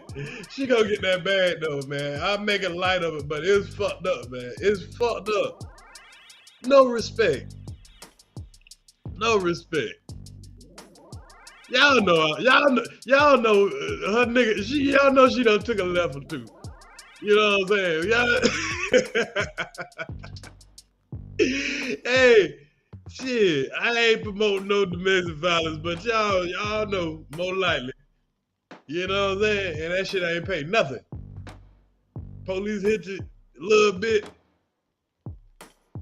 It's fucked up though. I bet she gonna get her a McDonald's though. Now she can afford to buy her a McDonald's. Let's see a little more of what they saying. What they saying what happened. Then we're gonna I might continue on. I'm gonna keep my eye on this story. I might come back and talk more about this story. I'm gonna keep my eye on it. This was brutal and so unnecessary. These officers, and especially Stanley, they don't belong on the force. He belongs behind bars. You know, and to add insult to injury, you know, this happened Monday. This happened on Martin Luther King Day.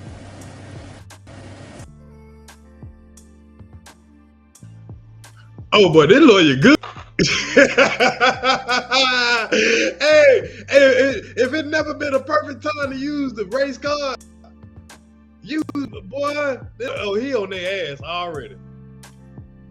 They gonna settle out of court after that one. Boy, he knew the camera was on. He said, boy, y'all did it on Martin Luther King Day? Man. Boy, y'all in trouble. Yeah, that's why ain't no rides and all that up there. Yeah, this here slam dunk. Yeah, assault is assault. He just throwing that out there to get some, you know, like he really trying to pour it on. You know what I'm saying? He really trying to pour it on. He trying to pour it on like for the, you know what I'm saying? Trying to do it how they do it, man. You know, get the shit judged in public opinion. Which ain't hard when you got video. Now, if they didn't have no video of this and somebody just told you, hey, the cop was accused of punching a lady in the face, blah, blah, blah, blah, blah, blah, we wouldn't take it serious. This would be so hard to prove. The body cam you couldn't even see it with the body cam. Only thing she was doing is making the accusation. And of course they lied, say, hey, we ain't punch on her, we ain't do nothing like that. Even though witnesses seeing it. Oh, my officer is a good officer. He was able to pull over some people. If you don't want a two-piece. Oh, you damn wrong, Miss J. Too early. She about to get paid though, man. I'm glad she okay though. I'm glad she okay. Get paid, baby girl. Get paid, my nigga. Get paid. Get paid, young nigga. Get paid.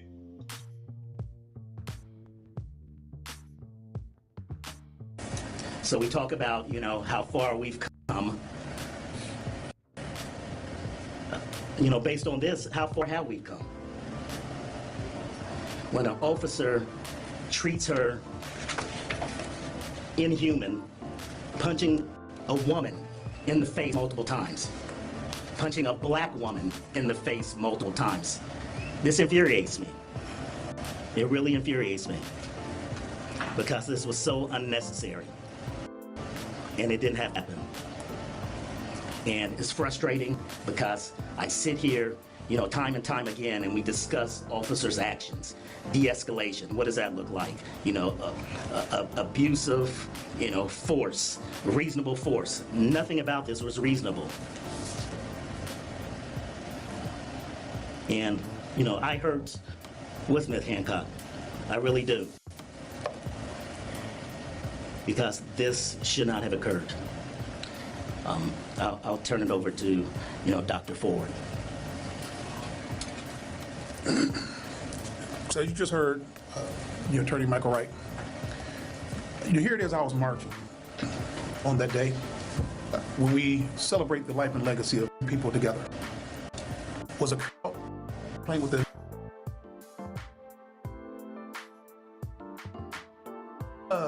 of what happened with her. Used their fist.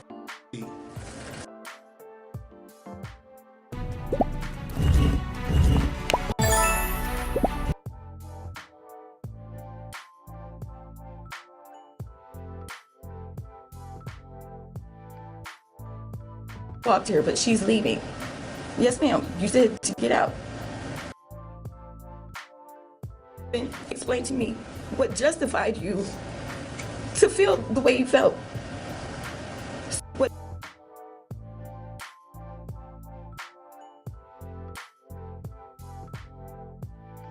Hold on, y'all. I'm trying to get it. What she telling me? Give her an account. Attacked me, pretty much, and was aggressive. When I asked you, ma'am, why won't you just make the sandwich? I'm not your manager, so I didn't come back there and ask you to make that sandwich. She is your superior. She's over here, to be honest, to tell my side of the story. I don't want people to feel like I'm eating for a piece of cheese.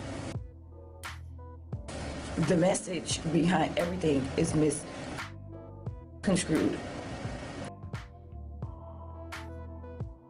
Okay, and I think this is fair. You know what I'm saying? Give her a chance, because the way it's painted and the way I came out, it even made, you know, a little light of it and said that this lady just got punched and all this shit about a piece of cheese, because that's where it started at.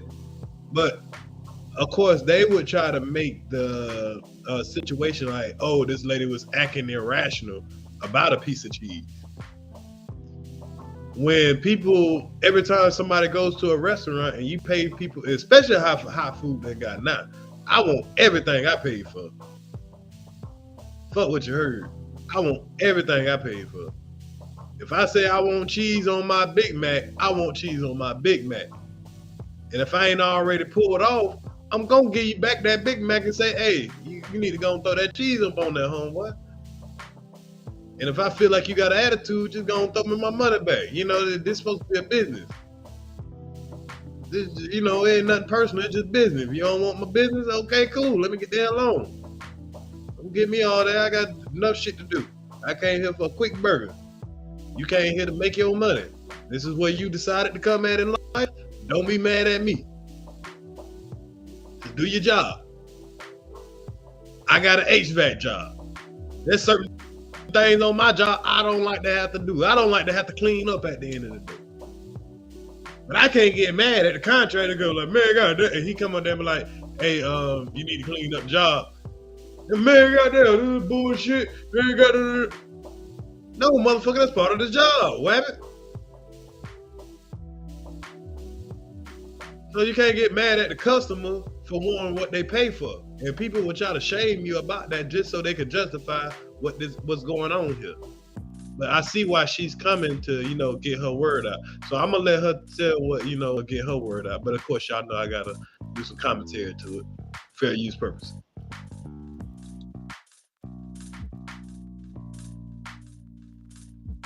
When I realized that I wasn't going to get the sandwich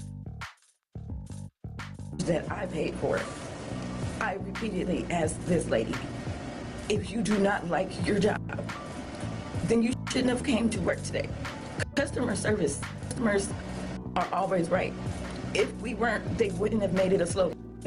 You wouldn't hear it on commercials. You wouldn't hear it on a TV show. They wouldn't say it in a jingle when they said, come to McDonald's. And so I went in with good intentions. I came with everything. I brought back the sandwich, I brought back the fries, brought back the original receipts. Even said jokingly to the gentleman that was standing next to the manager, I ate 4 of the fries. Wasn't sure if I should bring the fries back or not, but they're here. 4 of them is missing. He says, at least you're honest, because most people will eat half or if not all and say that it wasn't in the bag. It is our job to either remake it, give you your money back, or try to give you something else if we couldn't make you happy. So it wasn't like she came in like raising hell. She wasn't like, y'all remember when I did the video about the girl that came in raising pure hell about that cheese on her burger, then started twerking in the McDonald's. How many of y'all been rocking with me that long? When y'all remember I made that video, I reported on the girl that came to McDonald and she got mad about her, I think her shit didn't have no cheese on it or something like that. And she started snapping on the folk. Y'all gonna make my blah, blah, blah, blah. Then the bitch started twerking on the way out. Yeah, this is folks like to act up at McDonald's for some reason. Y'all remember that? Now, you see, when a person do it the right way, she came in there, she had a conversation. So her and the manager, she talked to the manager. She wasn't talking to the low, I ain't gonna disrespect the sandwich maker. A job is a job. But this is a very egotistic sandwich maker. And he or she just need to relax. If you don't like your job, like this lady said, you need to chill. You just need to, you know what I'm saying, you know, just focus or something, you know what I'm saying? McDonald's paying for $15 an hour, shit. Mount well, goddamn, you got to start acting like you got some sense now. Damn.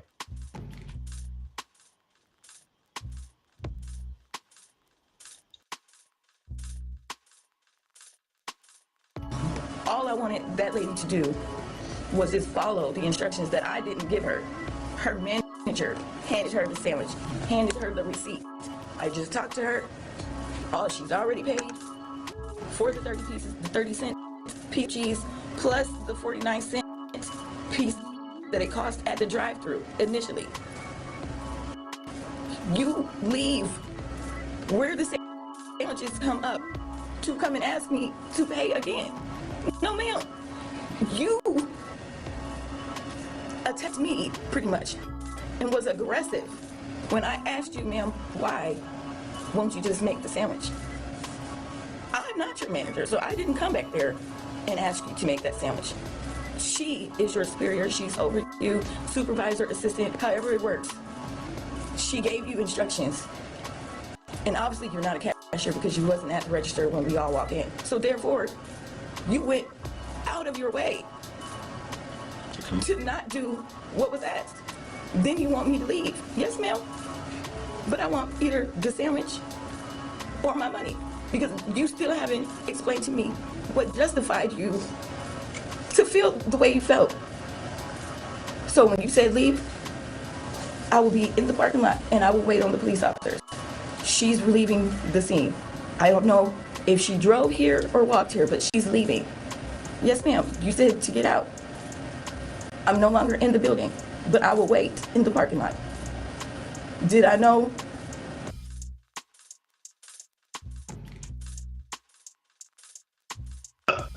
Now, there's no other way that you can handle this, y'all. She handled it the proper way. She might ain't like what the situation was going on, but she like, hell, motherfucker. Okay, I gave my sandwich back to the manager. That's the proper way to do it. The manager took you the receipt and the burger. Said, hey, this is wrong.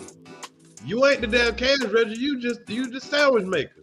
You make the sandwiches and you make them right. Now you bring your ass up. You ain't even supposed to be talking to the customer. You ain't supposed to be talking to the customer. But here we got another one of these low energy motherfuckers that's out here just always want some drama. They got some shit going on and all that. They want to bring you the drama. Woman say you tell her to leave. Okay, I'm going outside and wait for the police because I want my money back. Now at this point, nobody don't want that food. I know this woman ain't want that food. Just get my money back. Why y'all trying to keep my little, you know what I'm saying, my little ducats? You can't just take people money and don't give them no food or no nothing. Give that woman her money back so she could go home. Y'all ain't the only damn McDonald's. It's a McDonald's on every damn corner. Y'all want to call the police on it, and then this is why black people don't want to hang around and wait for the damn police. Now you show us the police pull up, and the police liable to shoot me or beat my ass. I ain't safe with y'all, or I ain't safe with the police. Wonder why people are scared to death when the police pull up.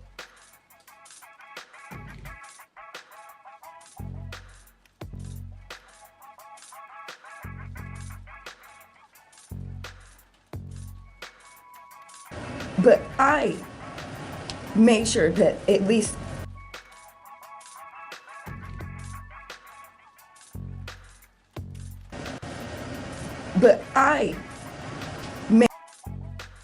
attacked? No. But I made sure that at least I tried to show that my demeanor wasn't threatening. I used that time to go outside and kind of decompress. I used that time to think about the decisions I made. Yes, I said, well, maybe, but I'm gonna wait. She doesn't want to hear my side. This is what the police officers are for. You call them to intervene, and I stayed to allow them to help us figure it out. How do you feel about your interaction with police? Personally, to be honest, I'm scared because that video shows a woman explaining herself, giving the evidence.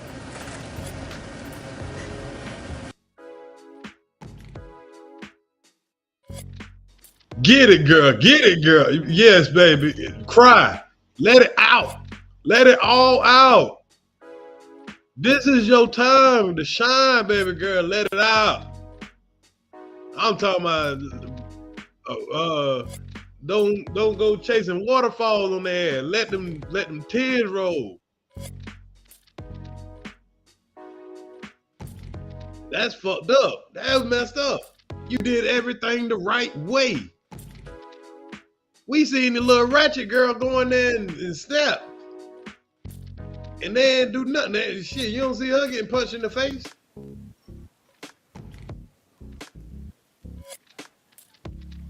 Tell her, just tell her you are traumatized. I was hoping she was about to, when they say, how you feel about police? I am traumatized. When I see a police, I get anxiety. I'm talking about, you say, when you even say police, hey, don't say police around me. You better say a little woo-woo or something. Don't say police around me. Don't say cops. I don't want to see a man. I'm traumatized. Girl, just say it all. Let it all out. I'm scared for my kids. I'm scared for everything. I'm in terror. I'm frightened. Everything. Whatever you can think of. Get them tears out of there. Make sure you don't leave that man. Make sure your whole just go to sob. Hey,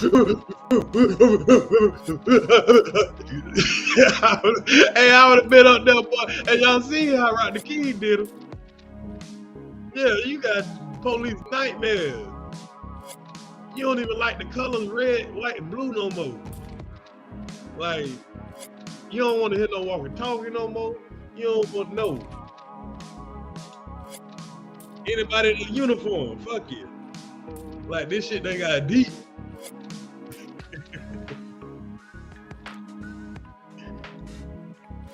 And so when he asked me to identify myself, it wasn't that I'm trying to, what's the correct word? Be belligerent or trying to say I, didn't need to ID myself. It wasn't that. It's over a sandwich. A sandwich that I have to literally now sign a paper for trespassing.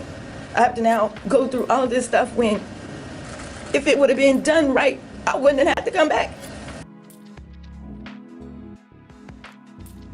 Exactly. It's a damn sandwich. Like, why the fuck I gotta give you my ID and shit about a goddamn sandwich? Whatever. Like, I don't have to submit to your arrest and you putting handcuffs on me and want my ID and shit because these motherfuckers fucked up my sandwich. And they don't want to give me my money back. Now they want to give me a trespassing charge because they didn't like my attitude because they fucked up my food. Oh, a damn sandwich. You the one that put my cheese on here. If you would put my cheese on here, we wouldn't have this problem. I could have been about my merry way. Now I gotta argue with y'all motherfuckers. I'm still hungry. And you still got my money.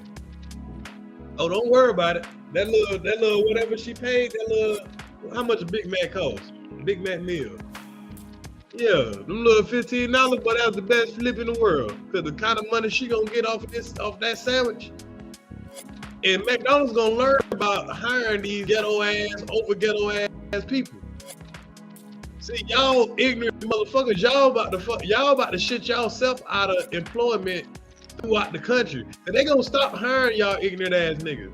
Y'all think that's the only place you can get a job now? Keep getting McDonald's sued because y'all dumb ass shit. People gonna start doing a goddamn ghetto test. You ghetto it, nah, they don't even want your ghetto ass at McDonald's no more. She had to be at one of those ghetto McDonald's. That's what happened, y'all. She was at the ghetto of the ghetto McDonald's. You got a ghetto manager. He don't know how to control these. I wish my damn sandwich maker would have came out the back and go talk to a customer. I'd be like, what the hell?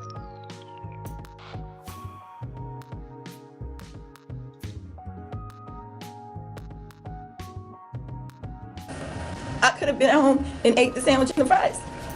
But because I just tried to come back and get it at least figured out, I almost lost my life behind it. The reason why I said, I'm going to be quiet now. I'm going to stand up. I'm not going to be George Floyd. They're not going to get me on the ground. They're not going to attack me. He said he can get on the ground. You're resisting arrest. Sir, I'm not resisting. You want me to put my hands behind my back, but I'm crossed over. I said, how? I'm not fighting you, but how? You have my left, he has my right. You said play them behind my back. You gotta let go first. You gotta at least turn me around. And in the process of me motioning in the video to my shoe, you hit me repeatedly in the face. And I said, sir.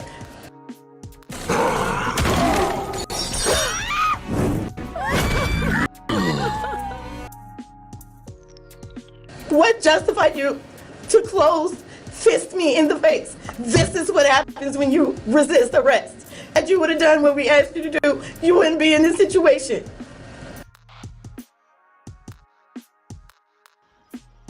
Wow. You caused me to punch you in the face. That's what the cop told her. I feel her on that. That's like when that story I told y'all about how that cop took me out the car and all that, and then they talking about I'm interfering with their police investigation. Motherfucker, you pulled me out my car. I was minding my business. These folks will pull up, whoop your ass, and tell you just walked into their fist.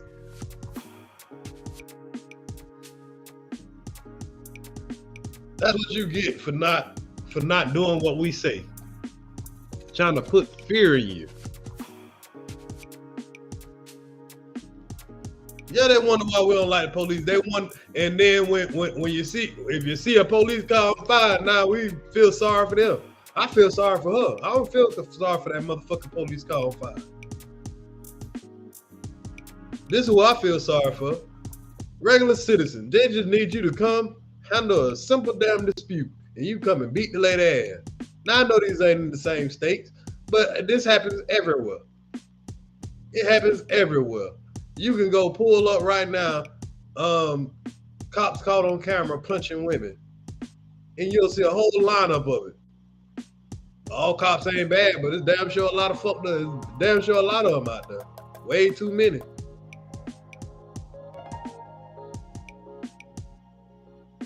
And they don't do enough to, as far as consequences, to stop them from behaving like this, in my opinion. Let's see what, I think she got a little bit more to pretty much explain the situation. But we seen the video.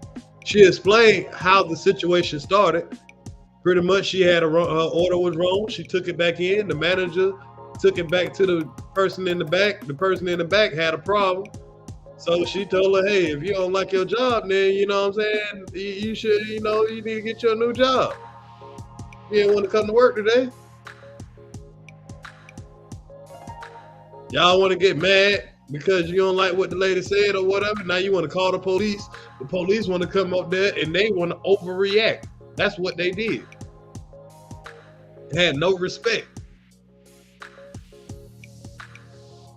And all this came from Somebody just not doing their damn job and putting cheese on a damn burger. You can't read a damn order. Now you just cost people millions of dollars. Pennies just cost millions of dollars because of ignorance. Can't make this stuff up. McDonald's got to be like, damn, we got to stop hiring these stupid.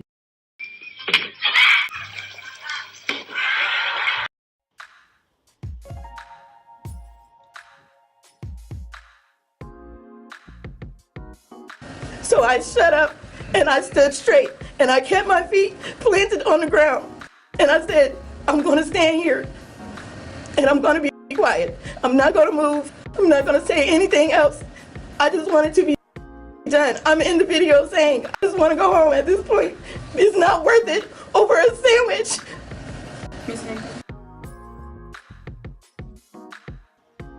And she got it on video of her saying that. I heard the woman saying that. She wasn't resisting. She like, I just want to be done with this, man. I'm just, when y'all start talking that crazy shit, she like, hey, man, I just want to be done. Just let me get out of here. I ain't doing nothing wrong.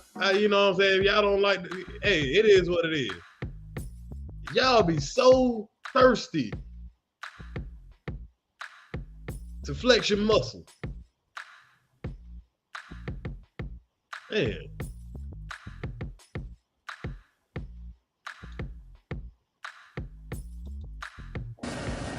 I know this is really emotional for you. It's really hard. Do you have children? Yes, ma'am. I have a little girl. She's 6 years old, and she was not with me at the time of this incident. But I know this video has been making its rounds on social media, and from the body cam and the body cam video we saw, we can't see him hit you, but from the video that someone took, a witness that was inside the McDonald's that day, this video has gone viral. Has your little girl seen it? No, ma'am. And I guess that's a very good point. That's another thing. You saw from their press conference that they didn't show the video of her being punched in the face. You know, so based on their body cam, based on their dash cam, they didn't show that. It took an innocent bystander who was concerned about someone to videotape this to get that. So had we not had that, we wouldn't have really seen exactly what happened. You know, you can't see that the officer was just punching her in the face from the videos that they produced. You know, that came from independent bystander. And that's what they do, y'all. They done learned the art of doing certain shit where the body cam can't see it. Because they know, you know, from the angle.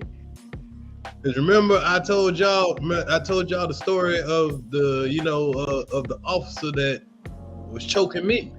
But he stood in front of his dash cam. And he stood so close to me that his body cam can't see me either. So this is how they get away with the bullshit. It ain't only in America, Unity. It's all over the world. Believe me.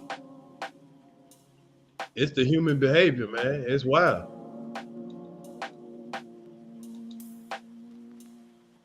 And what's interesting is that they didn't do anything or address any of this until viral. The video going viral for them to do something about this.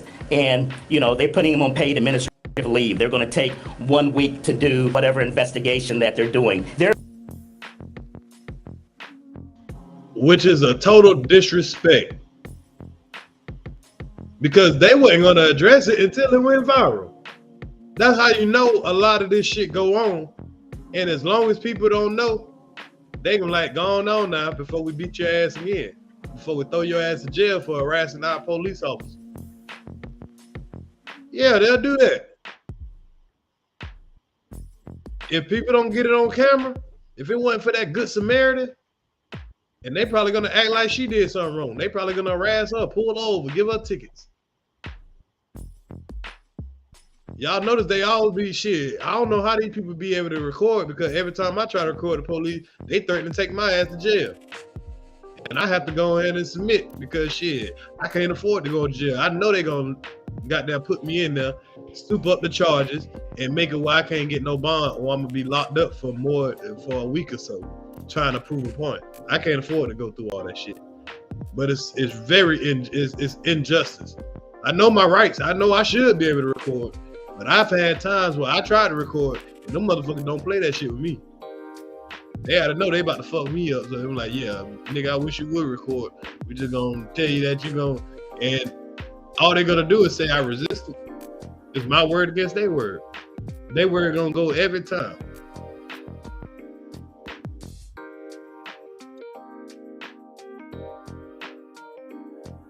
They're investigating themselves. So it's going to take 1 week for them to say that, you know, this officer followed their protocol, followed their procedure. We already know how they're going to come back with their investigation. So we do need somebody independent to investigate this officer and this police department because they can't investigate themselves. So what happens now from your perspective? Because you said that it's going to take a week for them and you've asked for an independent. And that is amazing how the police get to investigate themselves. That's weird. I mean, gangs don't get to investigate themselves. When the police investigate them, yeah, they investigate for you. That's wild. Yeah, I found myself not guilty. Of course, you don't want to make yourself look bad. You're gonna say something she did was wrong, even though it's on video. And when you give her that big old cash settlement, she ain't gonna be able to speak of this.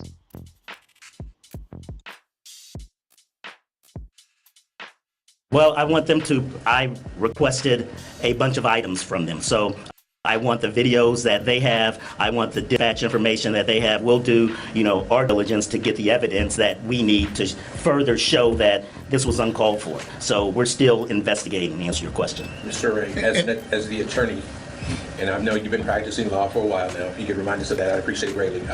2 points I wanted to ask of you. Has the video been requested from inside the McDonald's? The video has been requested from inside McDonald's, yes. And 2, out of respect for your client, can you give us the definition for future individuals? How does somebody trespass somebody off a property when they're getting services and they're paid for services and they have a minor complaint? Yeah, and that's a great question. The fact is when someone calls to trespass someone off of a property, they're not trespassed until they are given the information that they are no longer allowed back on the property. So they weren't trespassed at that point. So what the officer indicated or what the chief indicated, that's incorrect. They weren't trespassed at that point. But y'all see how they'll try to make it like she did something wrong. She had to do something wrong for they to justify why the officer did that. Yeah, he getting paid leave. When he should have just been fired on the spot. There's certain shit you do. We ain't gotta goddamn investigate. All the investigation right there on the film. You don't have no justification for closed hand fists punching a woman or punching nobody. Unless there's a all-out fight between you and that person. Then I can see it. Is that person punched you? Yeah, your natural reaction might be to punch back. I get it. That woman wasn't fighting y'all. That woman was terrified how y'all had her surrounded. All up in her personal space, telling her she trespassing. Give her your ID and all that. Not about no damn burger. I'll just leave. Just tell me to leave. You gonna give me a trespassing warning? Hey, you de-escalated this. I would say, hey, can you go in there and get my money back? Boom. Everybody go home. Everybody happy. Nobody get punched in the face. Nobody have to pay millions of dollars in lawsuits. Nobody have to be humiliated. Y'all escalated this. And they'll steady try to pass that blame. Will you be communicating all with McDonald's Corporation over their policy on, especially in this particular case? Once I get the video, I want to see what happened inside of that McDonald's. Their internal conflict between their manager, and one of their employees, that's really what started all of this. Had they communicated properly, had they just fixed her sandwich and let her go on her way, we wouldn't be here. So there's a comedy of errors here. And just think about what Attorney Wright just said. And it's as simple as that. And I'm gonna leave that story right there. Y'all see this lady? She over there shaking like a wet poodle, living through that experience. Pole thing. Man, girl, I hope they give you $1 billion for your trauma and your damage. I hope you get that. You get to take over that damn McDonald and get that local police station. You need to be the new dispatcher for them. Own your own district. Man, these streets are wild, y'all. I'm telling y'all, we ain't all the way through yet. I got time today. Hey, 22 people in here. Y'all hit the like button. Y'all know I rock with y'all. I don't care if it was only 5 in here. We still gonna come through and do our thing. So while we on police, y'all know I can go all day about the stupidity of police and the stupidity of people too. But let's go to another story, y'all. This story here is gonna trip y'all out. Well, all these stories are gonna trip y'all out, but yeah, man, she was over there shivering like a little poodle. You ever had a poodle and gave a poodle a bath? My foster mama had a poodle when I was little, man. I used to get a bath, man. That joke would be shivering. She over there just shivering. Now, this is a story of these police officers. They got a glove box, right? Where they keep automatic weapons. So these dumbass wabbits, they arrested this lady. This lady done slipped out of the handcuffs and got her hands on one of their AR-15. And she pulled a Tory Lanez on their ass. Told them to dance, bitch, dance. Nah, I'm just playing, y'all. I was just fucking around. She didn't say that. But she really started shooting at them folks. She put them from the back seat of the police car, y'all. I ain't lying. Y'all think I'm lying?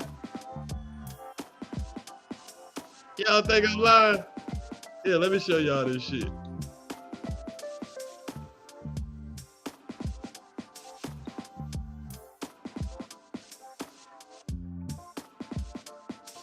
Tonight, an Oklahoma woman is in jail after she managed to slip out of her hand the back of a police car of AR-15 and opened fire on sheriff's deputies, according to local police.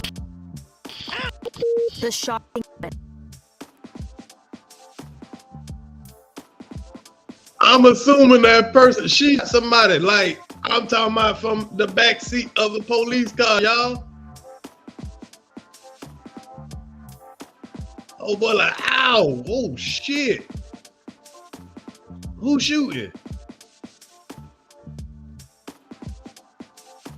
Do y'all think they would have shot this lady if this was somebody that didn't look like them?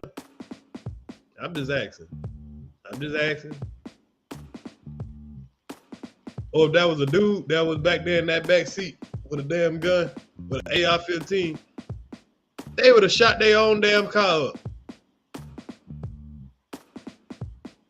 They spared this one. This one got an AR. Car's internal camera and police body cams. On Friday, Grady County Sheriff's deputies performed a welfare check on a woman found crawling around someone's yard while barking, according to the charging documents filed in court. Oh, hell nah. She was running around, crawling around and barking. She done got a hold of some of that flocker. That gotta be what that is. Yeah, she got a hold of some of that flocker. I expect some shit like that out of some Florida people. But damn. The gun was in the back seat. The gun was in the back the back of the police car. They got like a little gun box. Not in the back of the police car. I think it was in the front seat of the police car. And they got a gun box that's in the front of the police car. She slipped out of her handcuffs, got into the front some kind of way, or got the gun out of the box that they supposed to have. It's a box that's labeled guns. So once she slipped out of those handcuffs, she was able to get to that box. And she started reaching out the window and started letting go. Why the windows even down? First of all, every time I've been put in, why I don't understand it. Every time I've been put in a police car, all the windows rolled up. Them motherfuckers don't even be letting no air, turning no air on. They just let your ass sit back there and sweat till they ready for you. They ain't got no seats in the back of them. I've been in police car, they ain't had no back seat. You sitting on the metal back there. They take the back seats out.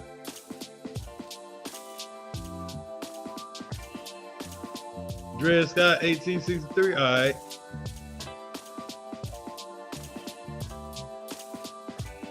The woman identified herself as 36-year-old Rachel Zion Clay. Police handcuffed her and placed her in protective custody in the back of a police car, according to the court documents. But while deputies were outside the car taking statements from civilians nearby, Clay managed to slip out of her cuffs and access a console in the front seat labeled gun, the undersheriff said in an interview.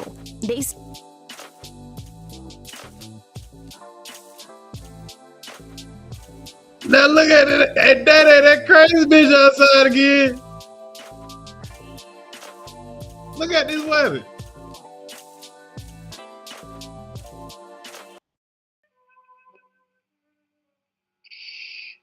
Be very, very quiet. I'm hunting weapons. Hey, that's what she look like right now, ain't it?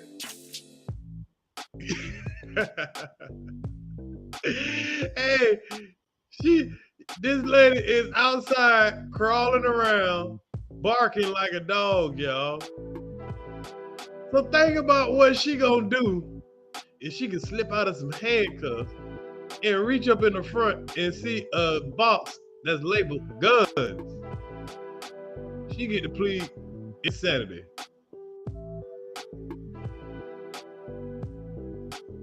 I thought so too, spread the word. I don't know how they work in Oklahoma. I know in Georgia and Florida, every place I've ever been locked up. Yeah, we're not the real citizens. I agree there. But look at this weapon with that gun. Man, this weapon ready to do some damage, boy. You can see it in her eyes. Look in her eyes. This weapon ready to do some damage.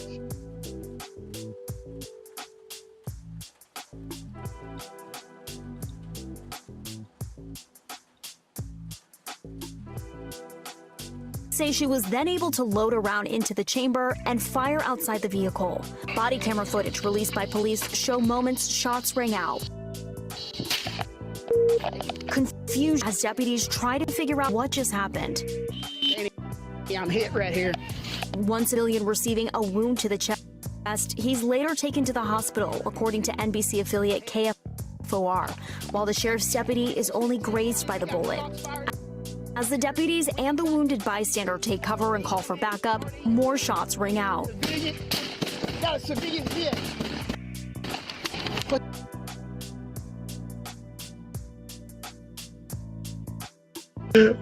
Hey, she got their ass fucked up right now. You got a crazy bitch in the back seat with an AR-15 and the police that left it to her. Ain't nobody fault but y'all. You can't be mad that the bitch got the gun going crazy now.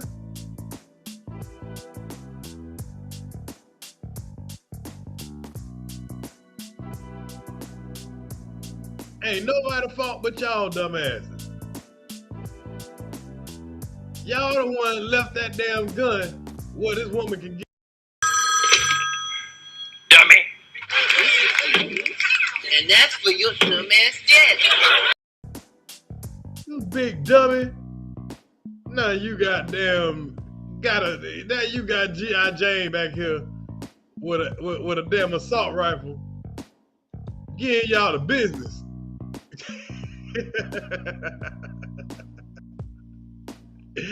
Yeah, and she made it out alive.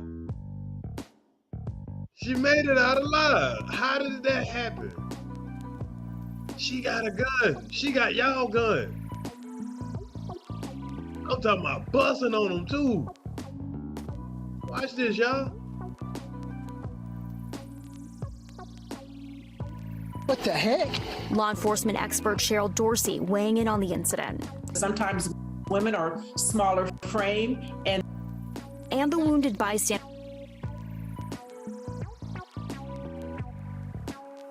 About what just happened. Danny, I'm hit right here.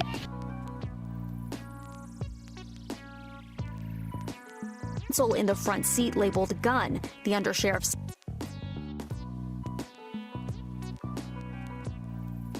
woman identified herself as 36-year-old Rachel Zion Clay. Police handcuffed her and placed her in protective custody in the back of a police car, according to the court documents. But while deputies were outside the car taking statements from civilians nearby, Clay managed to slip out of her cuffs and access a console in the front seat labeled gun, the undersheriff said in an interview. They say she was then able to load a round into the chamber and fire outside the vehicle. Body camera footage released by police show moments shots rang out. Confusion as deputies try to figure out what just happened. Danny, I'm hit right here. One civilian receiving a wound to the chest. He's later taken to the hospital, according to NBC affiliate KFOR, while the sheriff's deputy is only grazed by the bullet. As the deputies and the wounded bystander take cover and call back up, more shots ring out. Got a civilian hit. What the heck? Law enforcement expert Cheryl Dorsey weighing in on the incident. Are refusing to emerge. Begins an hour-long standoff. May it be locked. With the arrival, begins an hours-long standoff as Clay barricades herself in the police car, refusing to emerge. After 3.5 hours of negotiations with police and the deployment of an armored breaching vehicle, the woman finally surrenders. Y'all could have saved all that shit. Y'all should have just shot the motherfucking cub like y'all do everybody else. Shit. That would have been the wrong motherfucker sitting back there in that back seat shooting at y'all. Man, y'all would have shot y'all own damn car. Fuck that car. She out there shooting y'all ass. That man, bro, this man just got shot in the chest with an assault rifle.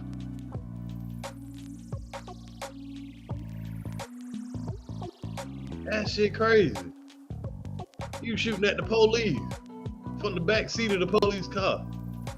These folks got, if y'all gonna come and bust out y'all own shit, y'all should have just started shooting in there. I bet you would have gave up then. Y'all gotta break in your own shit. That's amazing.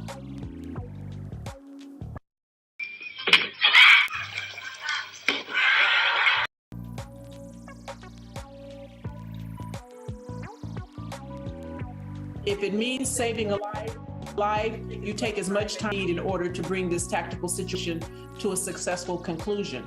Court documents from her arraignment on Monday include notes she allegedly managed to write while barricaded, revealing her disturbed state of mind. Efforts to reach Clay were unsuccessful, and she was not represented by an attorney at her initial court appearance. It was a compilation of errors. I get that you want to have easy access to a AR-15, but not when you have a suspect in your vehicle. Another officer could have and should have been monitoring visually the suspect who was seated behind the car. Clay was charged with 3 counts of shooting with intent to kill, and according to court documents, is currently being held on $1 million bail. All right, Maya Eaglin joins us now here in studio. So Maya, is the Sheriff's Department going to do anything different?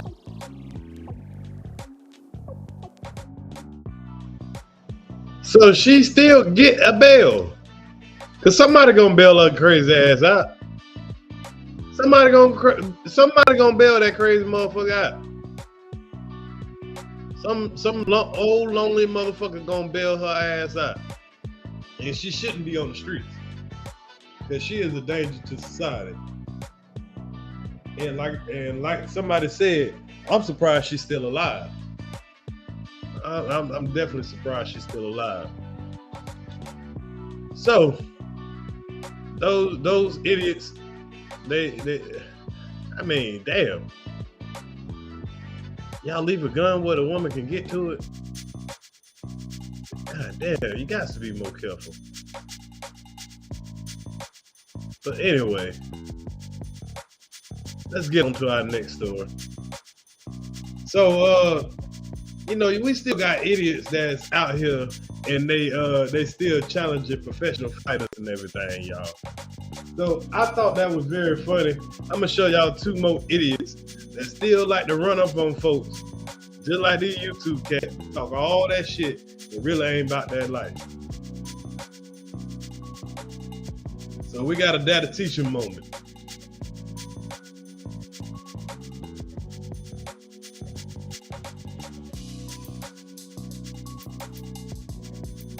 Here we got another one of those martial arts, supposed to be martial arts masters.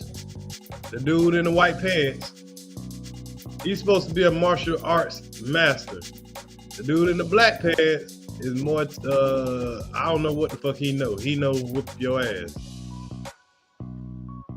But we got people that be doing all that capping and everything and don't have a lick of skills. But let's see what's gonna happen to this young man.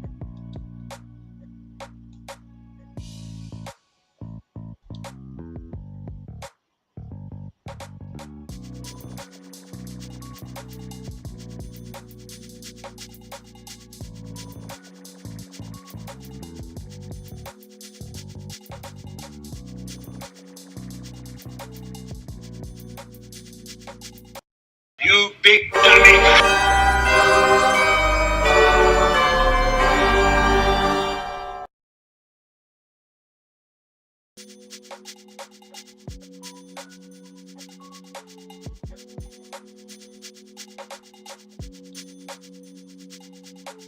He has no chance to block it or evade it. His own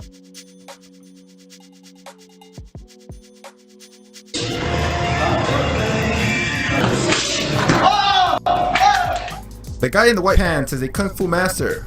Well, at least according to himself, since as we can see, he doesn't know how to fight in the least. The guy getting challenged is a Muay Thai fighter, and when they first start, you see the challenger just looking at the professional's hands, with his own hands at his side. So when a punch is thrown, he has no chance to block it or evade it. Damn, those kicks are terrifying. You would think that that punch would wake him up and lead him to put his hands up, but he continues to be an idiot and keeps fighting the same way. In no point in this video did it look like he could block or dodge any of the hits. He almost looked drunk, and in the end he got knocked out with another crazy kick.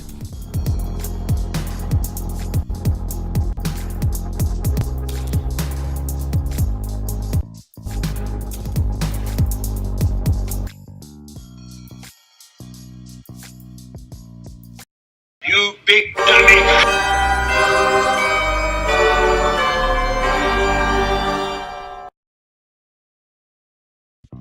Yeah, that'll teach him.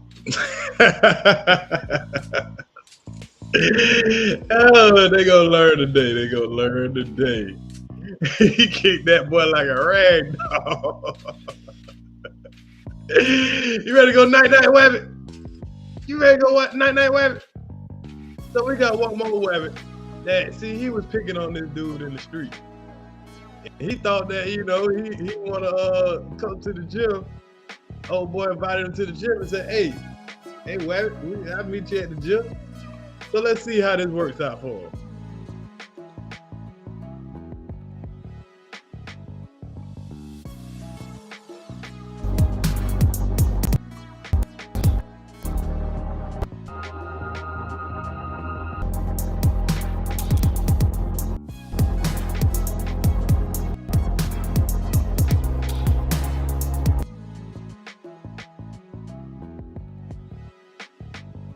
Now, which one of y'all think is the bully here? Who do y'all think was the one that was bullying the person on the streets? Yeah, you guessed it. The person that's getting beat on. He was the person on the streets. Yeah, I'll beat your ass. I'll beat your motherfucker. Then somebody say, hey man, come to the gym where it's in a controlled environment. You ain't got your gun. You know what I'm saying? Don't bring your knife and all that. We can put on the gloves and go at it. And that's the situation here.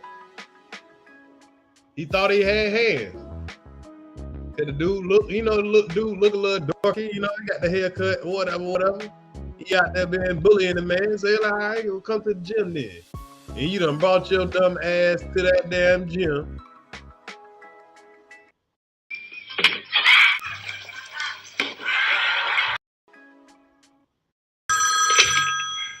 Dummy. And that's for your dumbass daddy. And that'll teach him.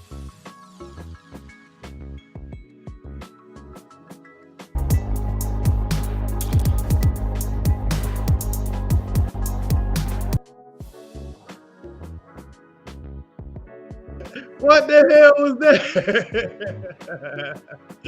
Hey, he tried some street shit there. Hey, let me wind that back real quick.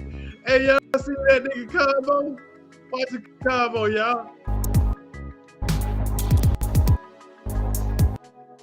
What the hell is that? Talking about a windmill? Look at this. He ain't hit nothing. He ain't hit nothing at all. Watch this baby, y'all. He thought he was doing something too. Whole time. Either 1 punch, 2 punch, 3 punch, 4 punch. He thought he was about to drill him up. Ain't hit nothing. Now he's tired. These folks over here looking like, boy, this shit about to get ugly. I gotta see that little combo one more time, y'all. Y'all like that combo? Y'all like that? Y'all like that combo? I know y'all like that combo, y'all.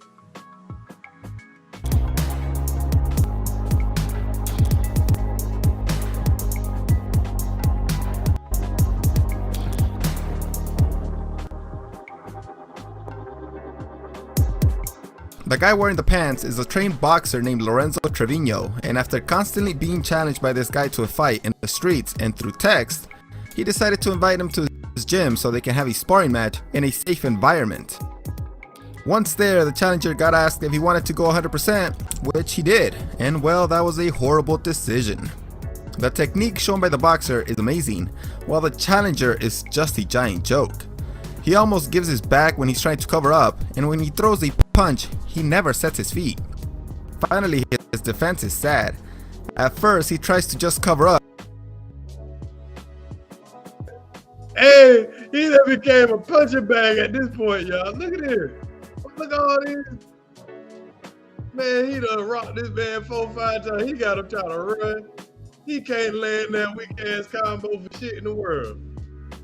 He keep trying to throw that old boy playing with him at this point. He doing the Mayweather on him. Wow.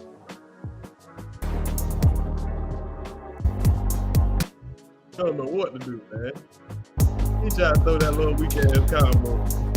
Look at that weak ass shit.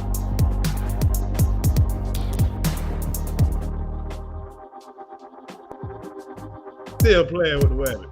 The guy wearing the pants is a trained boxer named Lorenzo Trevino, and after constantly being challenged by this guy to a fight in the streets and through text, he decided to invite him to his gym so they can have a sparring match in a safe environment. Hey, at this point right here, at this moment right here, this is where I realized he done fucked up. This is how you start your movie out, your lifetime movie. Y'all want to know how I'm about to catch this uppercut? This right here is that moment that'll teach him. You big dummy.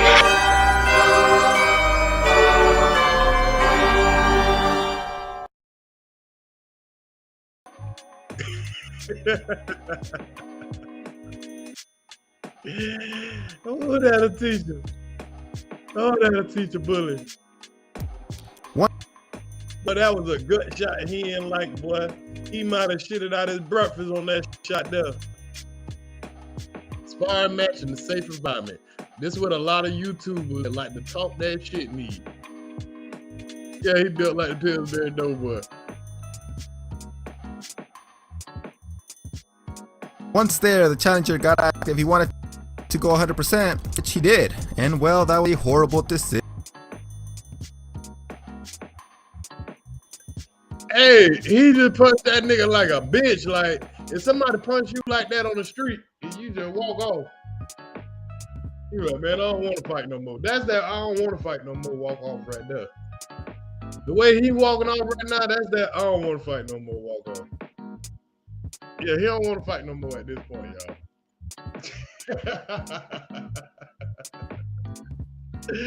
Look at him, y'all. He running now. He ain't shuffling. He ain't doing nothing. He like, man, boy, that he got something to do now. He got something to do. Well, bring that ass here.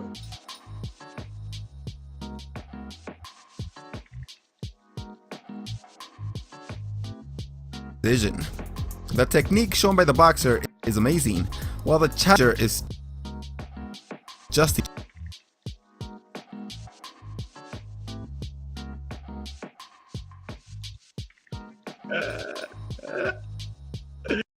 You big dummy.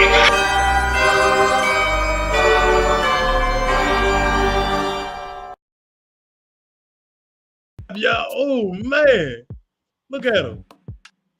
Y'all tell me that ain't teaching right there? Y'all tell me that ain't teaching right there. Look at him right now. That nigga thinking about everything he did wrong in life right now. This wabbit see little birdies and shit running around his head right now. He closed his eyes. He praying. Oh boy, just ready to just jab the hell out of him. He thought he was ready to come back. He done went over there and took a little prep talk and got his breath back right. Like, yeah, okay, I'm about to do right this time. I'm about to protect myself. I'm about to put my hands up. And as soon as he go out there, bloop. The minute he walked right back into that glove. He thought he had got himself together. He thought that, like, I wasn't ready, but I'm ready now. Bloop. He's a dead man walking.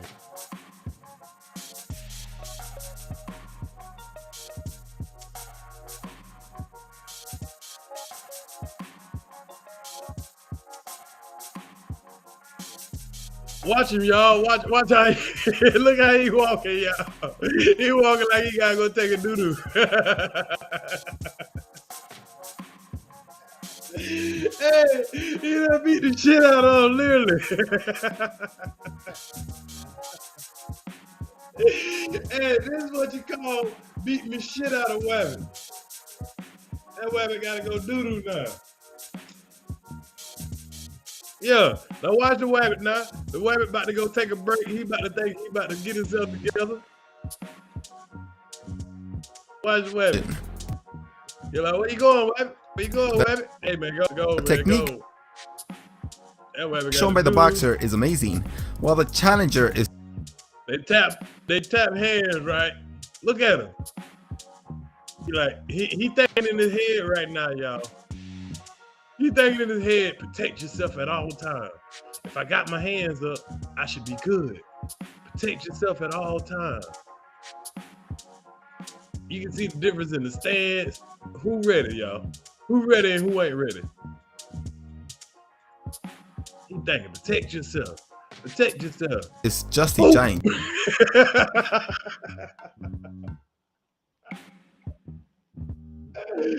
That'll teach him. That'll teach him. He like, damn. He praying and shit now. He like, man, don't hit me. Don't hit me again. Joke. He almost gives his back when he. Oh man, he tried to get that weak ass combo again, y'all. He tried to coat that weak ass combo. He tried to throw that weak ass two piece again, man. That shit there weaker than damn salsa.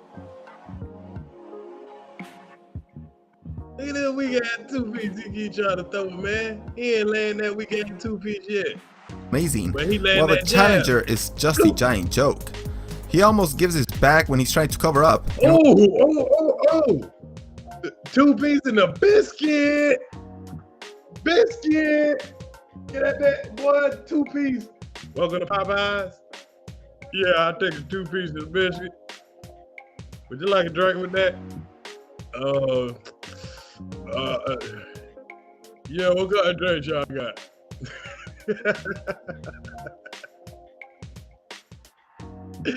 Watch this 2 piece, y'all. Hey, that was a sweet ass 2 piece, y'all. Watch the 2 piece, y'all. Watch the 2 piece, y'all. The 2 piece so smooth. 2 piece so smooth. Challenger is just That's the death. He gave him the biscuit before he gave him the 2 piece. He got the biscuit before the 2 piece. Y'all ever ate your biscuit before you got your 2 piece? They were like, hey, the chicken in there still cooking. So get the chicken about another minute. But here, you can get the biscuit. Salute, Ricardo. Yeah, the chicken gonna be about another minute, man. You know what I'm saying? So could you pull up a little bit? You know what I'm saying? We'll come out there and give you 2 piece. But here, you can have the biscuit for right now. Yeah. Yeah, now come get your 2 piece, buddy. The giant joke. He almost gives his back when he's trying to cover up. And when he they give you a 2 piece, sir. Have a nice day. There's your 2 piece, sir. Have a nice day. Come back to see us. throws a punch, he never sets his feet. Finally, his defense is sad. At first, he tries to just cover up, but he still gets hit, so he does what Oh! He came back. He came back and said, there's the drink right there, y'all. He forgot his drink. That's the full combo, y'all. He got the biscuit first. He had to wait on the chicken to get ready, and now they get a drink. Large Sprite. He wanted a large Sprite. Hey, that's a hit there that made him say, "Hey, man, I'm done, man." That was You big dummy.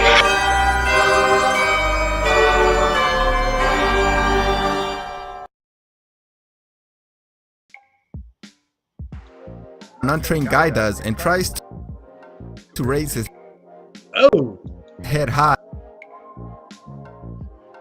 So he returned to Popeyes to get another 3-piece. So after he got his 2-piece combo, he came back for another 3-piece. You a greedy little boy.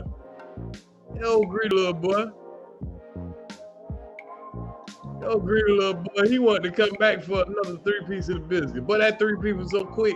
He ate that 2-piece of the chicken so quick, he came back for a 3-piece. Cover up, but he still gets hit. So he does what an untrained guy does and tries to raise his head high and lean back, which he don't even know where he at no more, y'all. This man all on the wall, this man. Hey, when have you ever, bro, y'all are boxing. This man started looking for shit on the wall. He's starting to think he like, yeah, I think I left a pencil up here. He started to think of shit. Oh shit. And he done been hey, this man is delirious how much he done got his ass tore up, y'all. Look at him. He ain't even looking at the dude no more. He thinking if he don't look at him no more, he can't hit him no more. And I don't see you, bro. You can't hit me from behind. Nah, bro, it won't be fair if you hit me from behind. He looking for the curl activator. What he looking for, y'all? What is this rabbit looking for? He ain't looking for no fight. I can tell you that much now. He was looking for a fight. He ain't looking for that fight no more. Like, you play too much, man. Stop playing. He was looking for a fight. He don't look like he looking for a fight no more. So this is why cats, they talk all that crazy shit now. Oh, they want to go get their blicky. They want to go do this, that. They want the whole crew. Yo, he looking for help. This is why these niggas have to run in a pack. This is why they have to run in a group. This is why. Get them alone in the controlled environment. No guns, no knives. None of your homeboys to help you out. Yeah, you'll be up there looking for a pencil. Yeah. Now you over there looking for your activator. You don't know what. You over there trying to make a phone call. He don't know where he at. Which is a huge mistake. It leaves him totally exposed to the knock.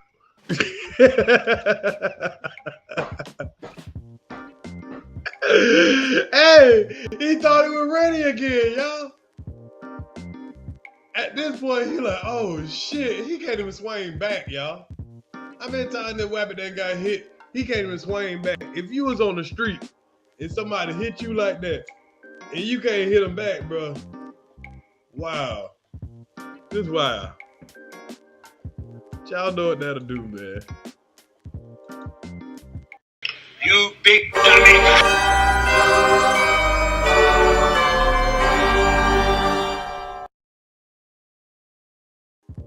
He gonna learn today, and he learned. Y'all think for the rest of his life, he gonna know to not try to bully nobody no more. Knockout blow. Hey, my guy just like, man, fuck this shit. I'ma just take a nap. Yeah, man, I'ma just take a nap over here. He just went over like, yeah, man, this look like a nice spot to take a nap. I'm gonna rewind that last little, those two. So, okay, sir, you say you were like a 2-piece and a biscuit, a 2-piece combo, 2-piece and a biscuit, large drink. What kind of drink would that be? You want a Sprite? Okay. And you were like a 3-piece combo? Okay. Anything else? Yeah, let me get that chicken sandwich too. Okay, we got a chicken sandwich also. Anything else, sir? Yeah, you give me a side of fries. All right, we also got a side of fries. Anything else, sir? Yeah, I think that's gonna be it. Back when he's trying to cover up, and when he throws a punch, he never sets his feet. Finally, his defense is sad.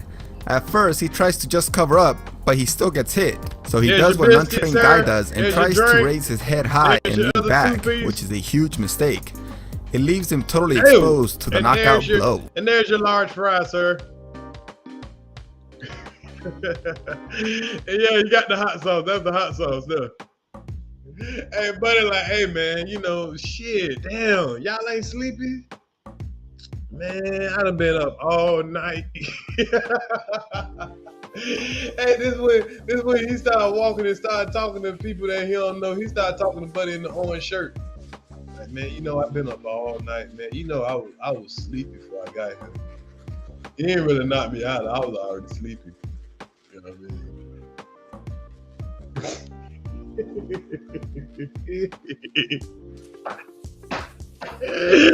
That'll teach him.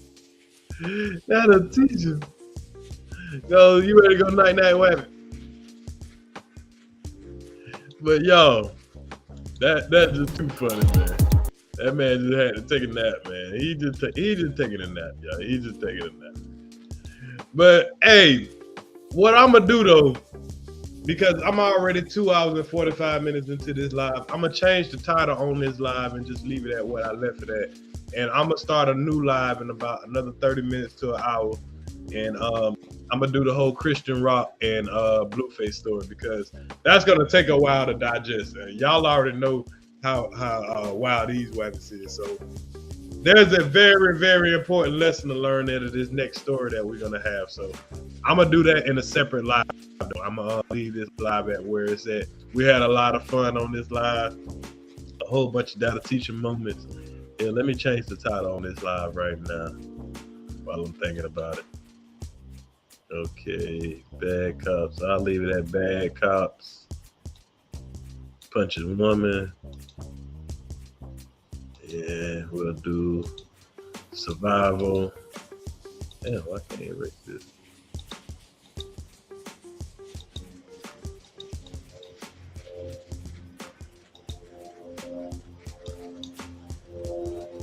I just change it when I'm done with this live. But y'all, I hope y'all enjoyed it. I'll be back. Give me about another hour or so. Probably wait. I'm gonna go catch some of Kwame's live. I might jump up there. I might do some wabbitry, jump up on Kwame live for a little while. And when Kwame done with that live, I'm gonna come back with another live. We're gonna do the Christian Rock and Blueface live. I'm off today. I got time today. It's Wick Made 912. Y'all know what to do. You big dummy.